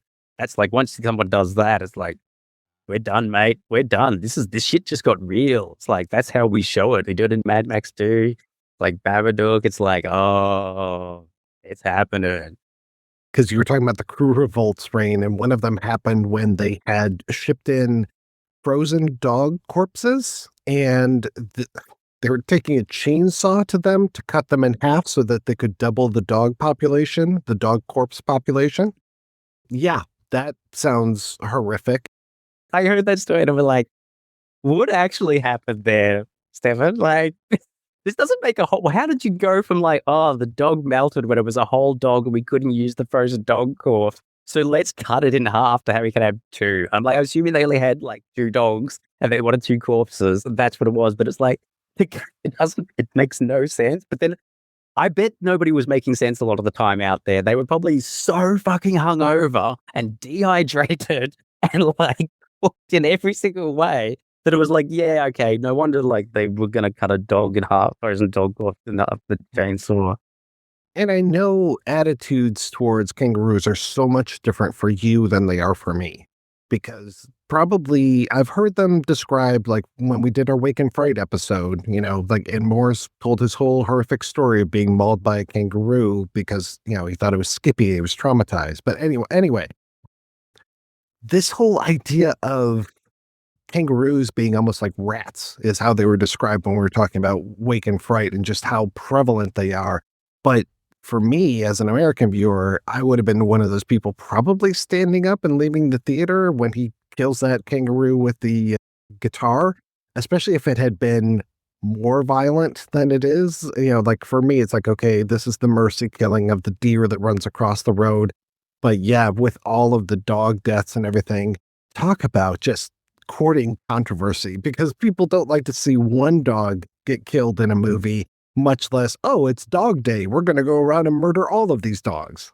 How likely is it that he's going to kill a kangaroo with an acoustic guitar? This is all good character work. He's an idiot. He has no idea what he's doing. I was showing it to my partner, and the next thing comes, she was like, what is, come on, what is that? No. Surely there's something else in that van that can be better implemented here that won't be destroyed in the process. You got a crowbar in there? Something? Yeah, something. Yeah. Yeah. He's a ditzy blonde who dyes his hair, and he's running from everything and not thinking. And that's what it's, it's like Albert Camus' The Outsider. That's where you end up if you don't think and make good decisions. And apparently, to go back to the rule of it all, I didn't realize, because he says on that audio commentary, he's like, oh, finally, you get to see the red eyes of the ruse. And I'm like, what are you talking about? I thought he was talking about Big Red at first, but it sounds like, and correct me if I'm wrong, Ben, because you've seen a better version of this, sounds like as they're driving through the darkness, you can see red eyes of all the kangaroos that are looking at them and wanting revenge on them.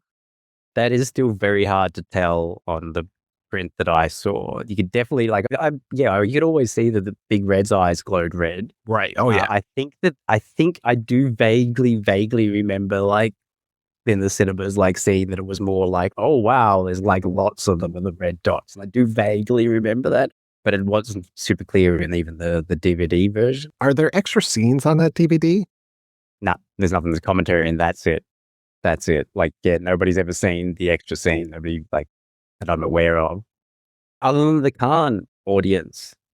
Yeah, with the 3-hour cut that scored entirely to Rodgers and Hammerstein with a song, an operatic piece performed by a recent, at the time, Eurovision winner, to a song written by one of the guys from The Police who did the original score before he got fired because of this song, the lyrics of which were entirely made up of lines of dialogue from the film. And by lines of dialogue, I mean Australianisms, lingo, swearing, all the terrible, most awful things said in the film that Stephan Elliott wrote into a song that was in the film. We need this.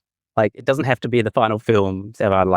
Just give it to us, please. Stuart Copeland did an entire score for this. It sounds like they did it within 2 weeks, and because once they found out that they were going to Cannes, it was like, okay, all signals are green. Let's get going here. And yeah, that he was being insulted almost directly to his face. You know, the score is horrible and everything, but. Yeah, I mean, music drops are very important in Stephan Elliott's films. I mean, the music that was in Frauds, of course, all the needle drops that are inside of Priscilla, which are just, chef's kiss every single time a song comes on. Here, they're kind of interesting. This whole thing where, so after they say remove the score, he sits down with the guy from, it wasn't Cherry Red Records. I can't remember who the record label is, but it was like, okay. No, it was Cherry something, yeah. I think Mushroom put out the album, but I think it was produced by Cherry. And I had to buy this on CD. I couldn't find a rip of this anyplace online. So, but brand new CD of the soundtrack to Welcome to Woop Woop, which is a lot easier to find than the actual DVD of it.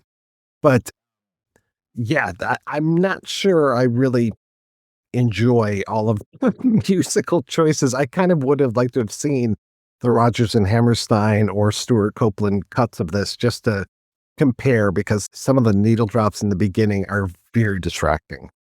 Yeah, I think a little more polish would have been great. I mean, you can feel that tension because there's, they've got this open license to the Rodgers and Hammerstein catalog, which, they make ambitious, like, I think it's part of the whole thing. They make ambitious use of it. It doesn't work a lot of the times.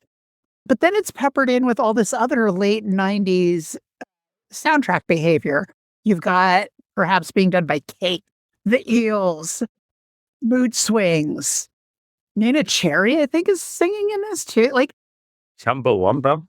It's not interesting, but like, you know what happened in the 90s to soundtracks. It was like, let's just do left field decisions, or what seem like left field decisions from artists of the day, and try to make this all kind of blend together. And it's just so stark, right?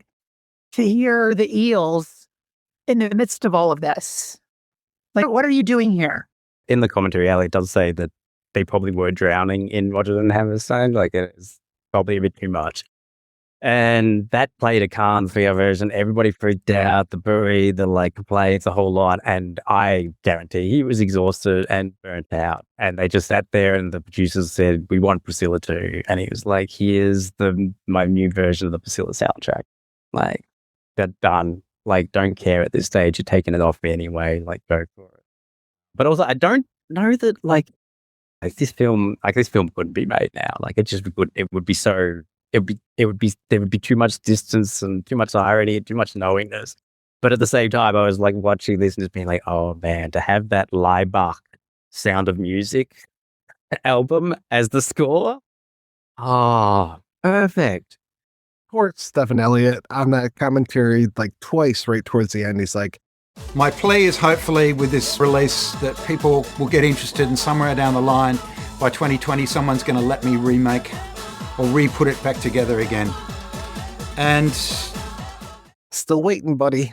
I would like to see that too. I think that there's probably, I won't say a good movie here, but something, I think I enjoyed what I saw. As I was watching it, my wife was like, so this is the same guy that did Priscilla? I said, yeah. She goes, okay, Priscilla is a 9. This is a 2. That was the Universal Convention. Actually, she's been kind. Two's pretty good. Oh, Woop Woop, two's pretty good.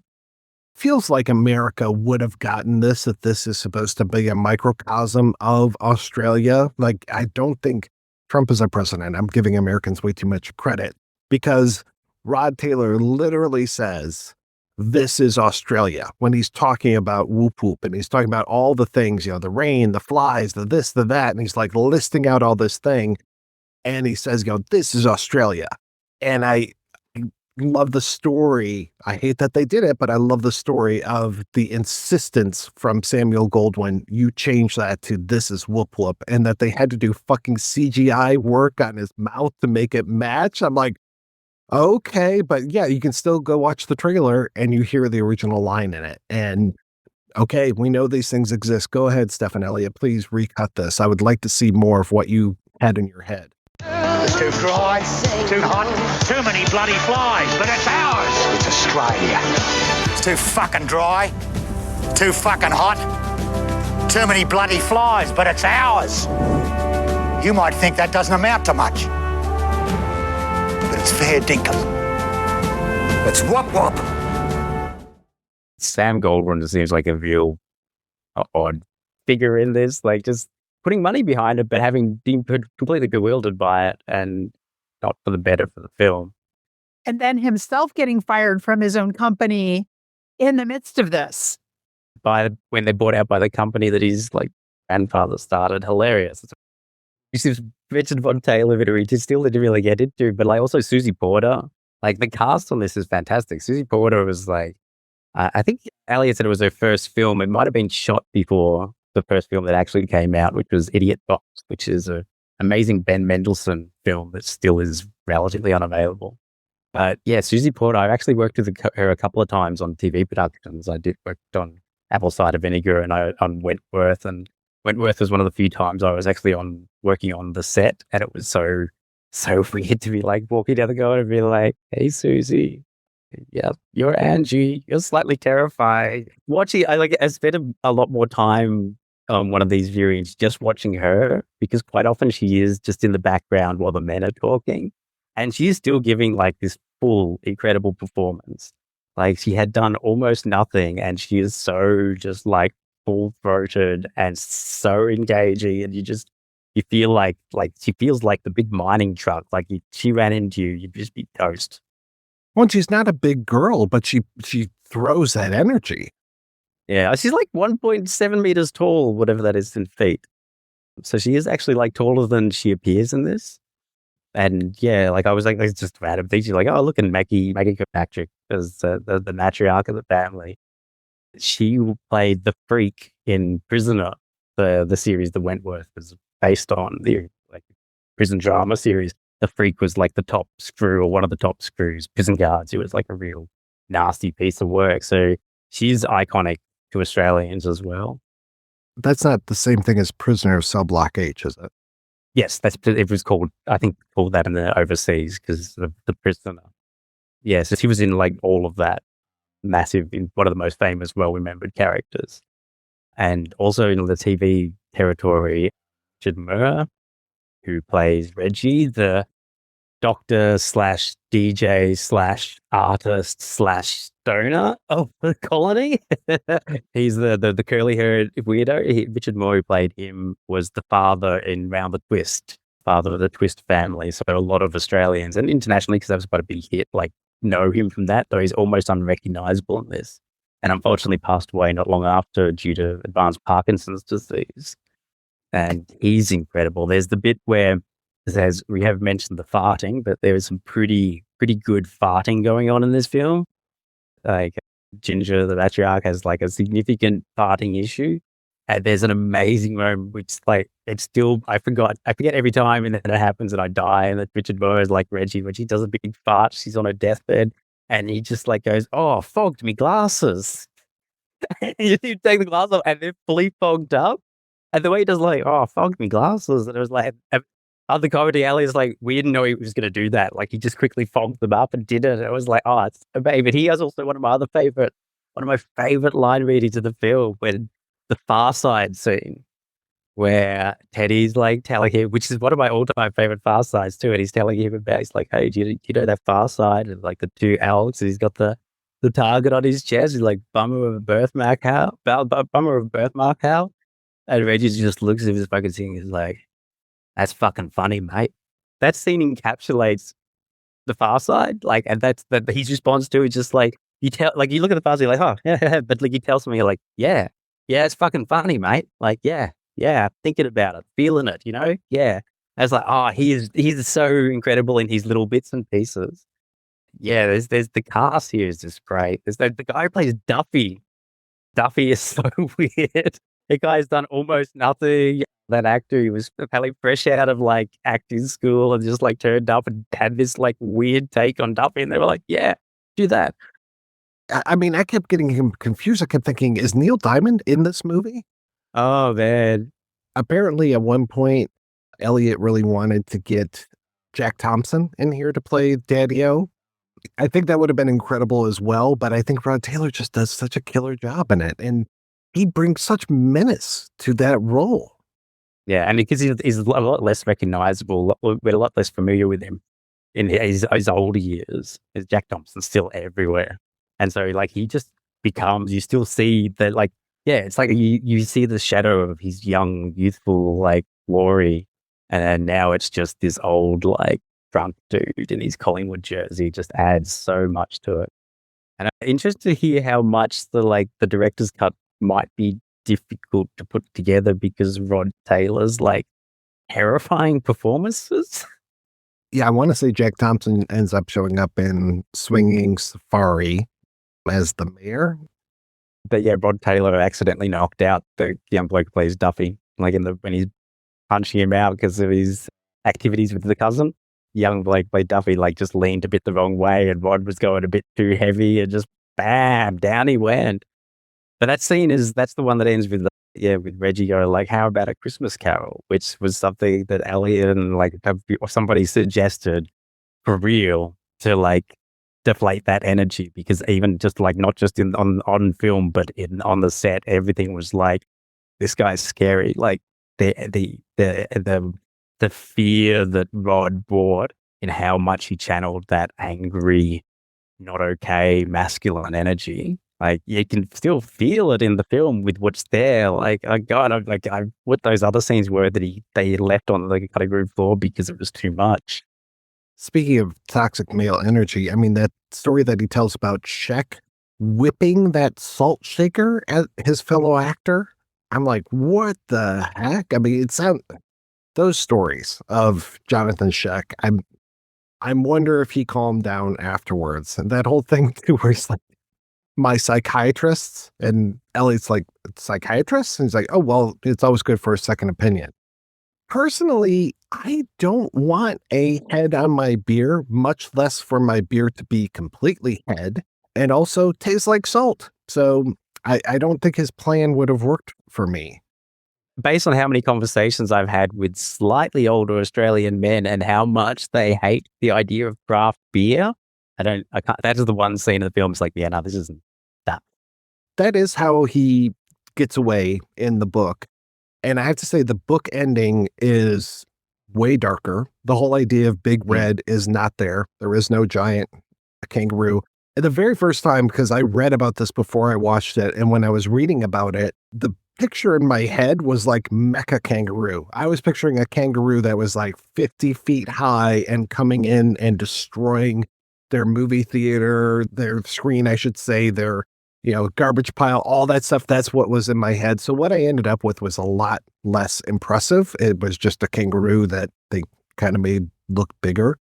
But yeah, the book ending, the chase is also going on, not necessarily this type of chase. It's like a few days of chase type of thing. He ends up killing Daddy-O. And I can't remember if Angie is still alive or not at the end of the book. But then our main character, goes to an airport. Somehow he gets the money to go to an airport and get the fuck out of Australia. And he's detained at the airport and he is shitting bricks, only to find out that he had overstayed his visa because he had been stuck in Wallenup the whole time. And eventually they let him go with the warning that he can never come back to Australia again. And he's just like, yeah, no worries, mate, and leaves. I think the ending of this is a little bit better, I guess, but I still don't know if the giant kangaroo thing works for me. I think it needs that balance. Like it's missing that meat earlier, literally, figuratively.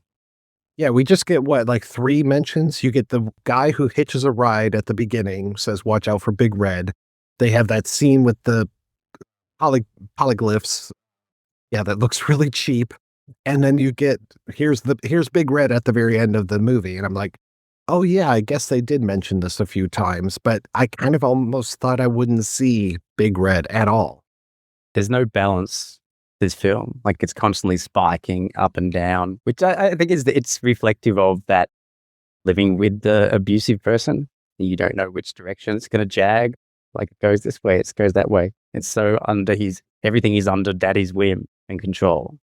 For me, the most chilling scene in the film is when he, like, after daddy's got a bit annoyed at him and his shenanigans, and comes and finds daddy sitting in the smashed to pieces combi van, just drinking a beer and being like, oh, yeah, looks like it, fell apart. I can't remember what he says exactly, but just the aura of the man and that manipulation and that way of just like absolutely can't talk about what needs to be talked about or what's affecting him or what's causing these issues, but can't leave it alone either. Like we'll find a way to just like latch onto it and make it, put him back into the prime position. And that scene is just chilling because it feels so real. Like it's like, oh yeah, like that's just dickhead dad stuff. Like, I've seen plenty of stuff like that growing up in the country town. It's just the way that they just like lash out and manipulate and so conniving. Cunning as a shithouse rat, as they say, but also crazy as a shithouse rat, which is another saying. Did you see the after credit sequence? Oh, sure enough. Did it make any sense to you? Let me just say this. The other thing that I was reminded of while I was watching Woop Woop and thinking about Priscilla was that the person that was running from Sydney to I don't even know where, maybe to Alice Springs, that keeps coming through and she's got that little like light behind her and it makes that crazy noise as she's jogging. That reminded me of the cockatiels, that you get all of these cockatiels throughout the entire movie, even until that final scene. I always thought that she should have been the end of Priscilla, Queen of the Desert, rather than the monk in Japan getting the floating sex doll thing. I think that would have played a little bit better. But yeah, watching this, so yeah, there's an after credits scene. I don't know why I let the credits run, but I did. And I was glad that I did because, yeah, we go back to New York 15 years later and there's the freaking cockatiel again. So that's what reminded me of Priscilla. But so what am I getting from this? Is it that she really was pregnant, that Angie really was pregnant? Because there's doubt about that, if she's pregnant or not in the movie. And then these 2 kids, Sonny and Cher, which doesn't seem to match with Rodgers and Hammerstein type names. So there's the diegetic experience of the final sequence. And then there's the non-diegetic experience of the final sequence. So the diegetic one is the question of like, was Ginger, like, was that her Ginger manipulating? Did she want to get him out of there? Did she have a thing against Angie? And so was trying to screw it and get him to leave so like her daughter would be alone? Was she doing it because she thought men sucked and she thought her like daughter would be better off without a man? And there's lots of questions. The non-diegetic is the 2 people who play Sonny and Cher, Shane and Bindi Paxton, who at the time were minor local celebrities because they got caught up in the eternal battle of the battler versus the bludger and this Australian cultural myth, which is like the doll queen kind of stuff in America. I don't know what a doll queen is. And I like, what's the word? No, like as in the doll, not doll as in. Oh, welfare queen. Welfare queen. Thank you. Welfare queen. Yeah. There we go. We call it the doll. Sorry. I also know what a dole is, but I was hearing doll from you because of the accent. So that's funny. So I usually understand you very well. So it's from watching Woop Woop all week. I've slid. The Paxtons were like 3 teenage, young adult kids who had never worked a job in their life. They were from Melbourne, and a current affairs, the news infotainment show, like flew them to Queensland and like tried to hook them up with a bunch of jobs, and then just filmed them going to these like resort places and just refusing the jobs, and then put it on TV of like, look at kids these days. They like don't even want work when it's offered, and look, they could go to Queensland and be in the sun and having fun and all these good times, and they just want to sit at home and be bludgers. And this became like a whole national dialogue. Like, it blew up. It was a massive thing. And so the twins are played by, at the time, the emblematic examples of welfare queen, children of bludgers. Yeah, so that's like, there's a lot happening in like that almost nothing ends credit sequence. Yeah, and then put the Shunning and Share thing into it as well. It's like, my God, like, you just like, here's 3,000 words. And then to punctuate it with an animal reaction shot. Yeah. Right? From the fucking cockatiel, right? Yeah. Right? I think it's, again, so many ideas. And if you don't really understand the depth of it, obviously I'm missing so much. I'm missing so much in my first experience and even in my second experience with this film that, just talking about it really brings out so much richness. And even if ultimately I'm maybe never going to come down on the side of, I like this film, I can advocate for so many reasons to watch this film. It's so educational. It's like learning so much about the time and the place that it was made, both in the US and in Australia. It's a very rich text. Well, if you want to know more about the movie of Welcome to Woop Woop, you can also read the book Fafangula, a little tough to spell for me, but that is Michael Winkler's book subtitled The Despised and Indispensable Welcome to Woop Woop. The formatting, I had to buy from kobo.com, Kobo. I had to buy it through Australia, and it was only available as an ebook that way. I think the ebook formatting was a little rough. I probably should have bought the actual paperback, which is a little tough to find as well. But yeah, great write-up about it and great articles that I've read about it as well. So as I'm still like, until you open your mouth today, Ben, I wasn't sure where you fell as far as this movie goes. And I don't even know for sure. Like, you seem to like it, but you definitely know that there's a lot of flaws to it. But as I'm reading about it, I'm just like, I don't know if I'm going to like this movie or not, because I was reading everything before I went to watch the movie. So luckily, I felt like I had a little bit more preparation with some of the cultural stuff, especially that XXXX beer that is prevalent throughout this entire thing. You don't know why it is called 4Xs? No. Oh, it's because Queenslanders don't know how to spell beer. It is actually Castlemaine 4X. I don't know that. I found it recently there's a Castlemaine 4X and a Queensland one, and I don't know what the difference is. But yeah, it's Cal 4X is like an iconic. It's like number 2 probably to Foster's for like recognizability and just like there. And yeah, apparently they approached numerous brewers to try and get sponsorship because they obviously needed a lot of beer on hand for this film. And every single brewery said no after reading the script, except 4X. So go 4X. You do the good work. They weren't ashamed. I could have sworn it was 4X in the book itself. So when it was on the screen, I was like, okay, well, that's cool. They really kept with that. That's nice. That used to be the main like beer drunk up in the northern part of Australia. Like there's a couple that have sort of supplanted it, but it's still everywhere up there. So it's pretty iconic. Yeah, I think there's also more talk in the book as far as the smell, and they might even go by a plant, and they talk about the smell, and of course the smell of Woop Woop or Wallenup, it's, makes your eyes water, and he's just like, I don't know if I'll ever get used to this. I mean, just with all the garbage, all the dead dogs, all of the brew meat that's being, and just the guts everywhere, it just, and the food that they eat. And it's interesting because I'm trying to remember if there's the rebellion in the book, but the rebellion in the movie is so short-lived. It's wild that it's even part of it. This whole idea of, it's like Animal Farm where the pigs are living high on the hog. So Daddy-O and his compatriots have a lot more to offer, including satellite television, giving the people the bread and circuses with all the Rodgers and Hammerstein. When they reveal that, it lasts for a few seconds, but at least it leads to Daddy-O's "This is Australia" speech. Yeah, and it feels pretty legit for Australia overall. Of like, we get a bit arced up over something for a little bit, and then if a politician doesn't act immediately, then it just goes nowhere, and it's like fizzles out. I mean, it's going through a lot of that at the moment with shit, and it's pretty real. And the pineapple, like the things, you got to get an Aussie burger at the fish and chip shop, and it's got beetroot and pineapple in it. That's the two Aussie like ingredients that we added. I did not know that was a thing either. So I don't think you can grow beets up there because the soil's too hard. So it's pineapples instead.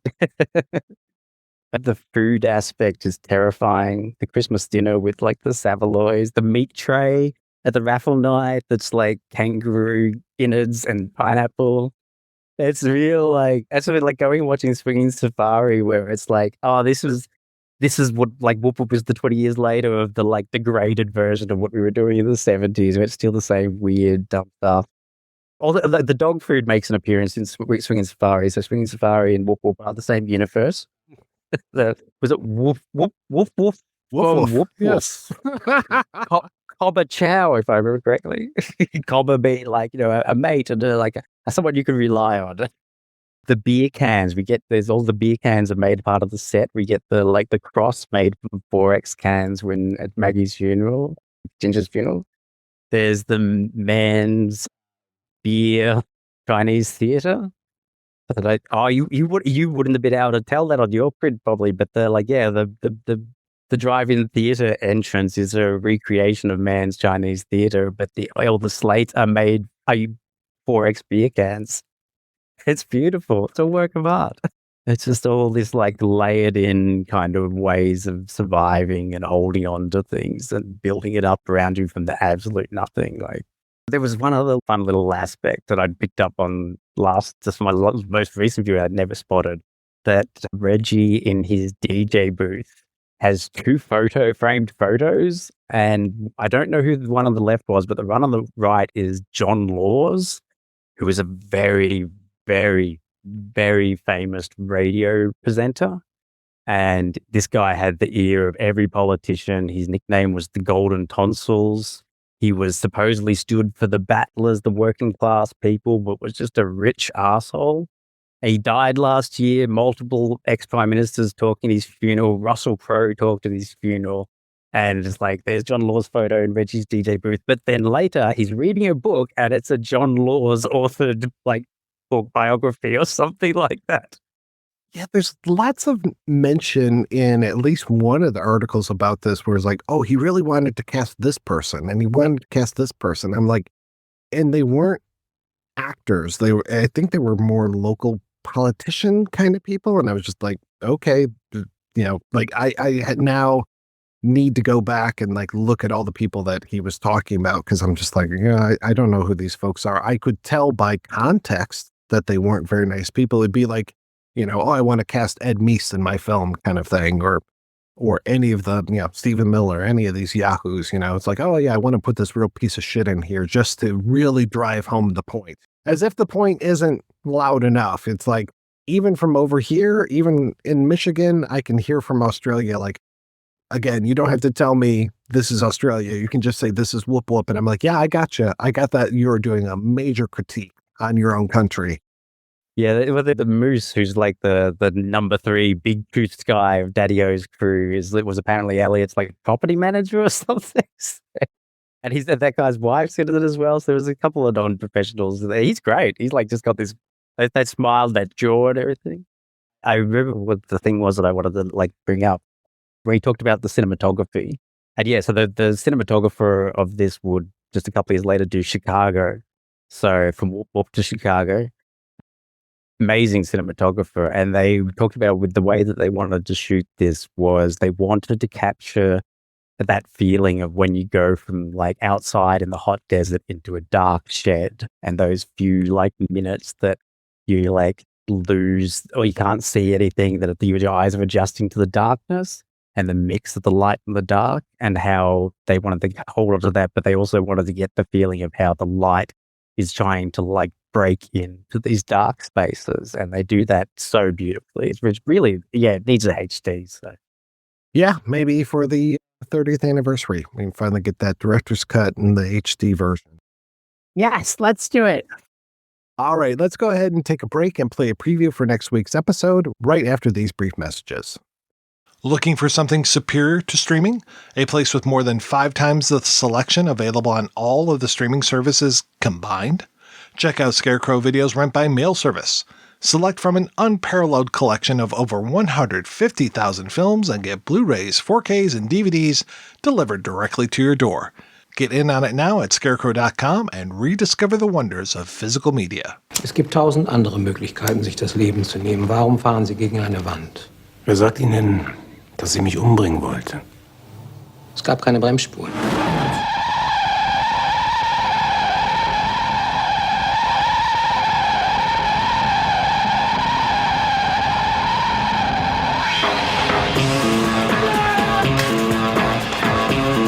Ich schlag mir die Fresse an.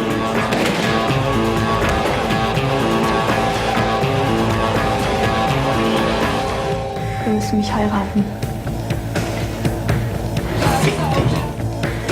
Tun doch nur so, als wären wir verheiratet, verstehst du? Wieso gar nicht? Ich bin Penner! Weil meine Eltern nicht akzeptieren würden, du bist starke Mann!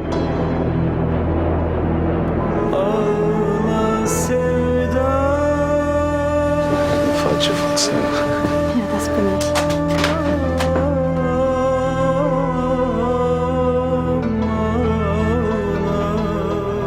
Du liebst sie? Ja. Ich lieb sie. Hör auf. Wenn wir es tun, dann bin ich deine Frau und du bist mein Mann.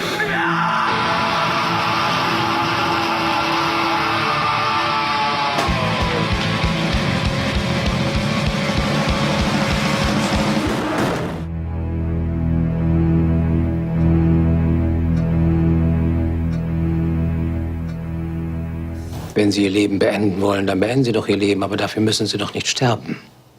That is right. We'll be back next week with a look at Head On. Until then, I want to thank my co-hosts, Ben and Rain. So, Ben, what is the latest with you, sir? Not a lot going on at the moment. Just enjoying this stinking hot summer and my hose attachments melting. Good times. I haven't heard anything about what shows are coming up of things that I've worked on. So watch this space. Go and explore the filmography of Stephan Elliott while you're out there. And you can find me on Blue Sky and Letterboxd as Dissolved Pet, one word. And come say hi. That is Dissolved Pet, not Chainsawed Pet. Correct. And Rain, what's happening in your world? Well, I'm getting my year off to a great start. I've got a bunch of podcasts that I'm going to be doing, not just Projection Booth. I'm doing my Hopkins Press podcast where I talk to interesting authors about their journal articles, their humanities and social science research, which is a fantastic listen. You should definitely check that out. And I'm cooking up some art for this year. So maybe by the time you hear me next, I'll be able to tell you a little bit more about what to look for me in 2026. Well, I think you are on quite a few episodes this year. And I think, Ben, you're on here more than usual, which is great as well. So always enjoy having you all on the show. It's always a great time. Indeed. Thanks again, folks, for being on the show. Thanks to everybody for listening. Do you want to support physical media and get great movies in the mail? Head over to scarecrow.com and try Scarecrow Video's incredible Rent by Mail service, the largest publicly accessible collection in the world. You'll find films there entirely unavailable elsewhere. Get what you want when you want it without the scrolling. And yes, they have Welcome to Woop Woop. If you want to hear more of me shooting off my mouth, check out some of the other shows that I work on. They are all available at weirdingwaymedia.com. Thanks especially to our Patreon community. If you want to join the community, visit patreon.com/projection booth. Every donation we get helps the projection booth climb every mountain. Climb every mountain. Search high and low, follow every byway, every path you know. Climb every mountain, ford every stream, follow every rainbow until you find your dream. Climb every mountain, search high and low, follow every byway, every path you know.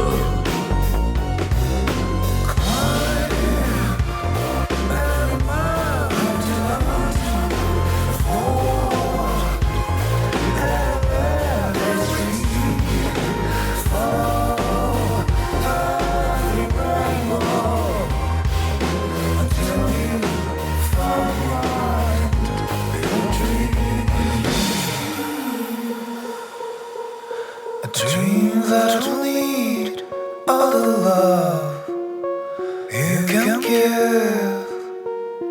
can give every day of your life for as long as you live. You live.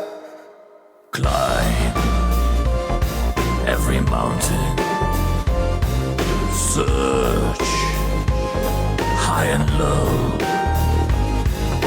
follow every byway, every path you know.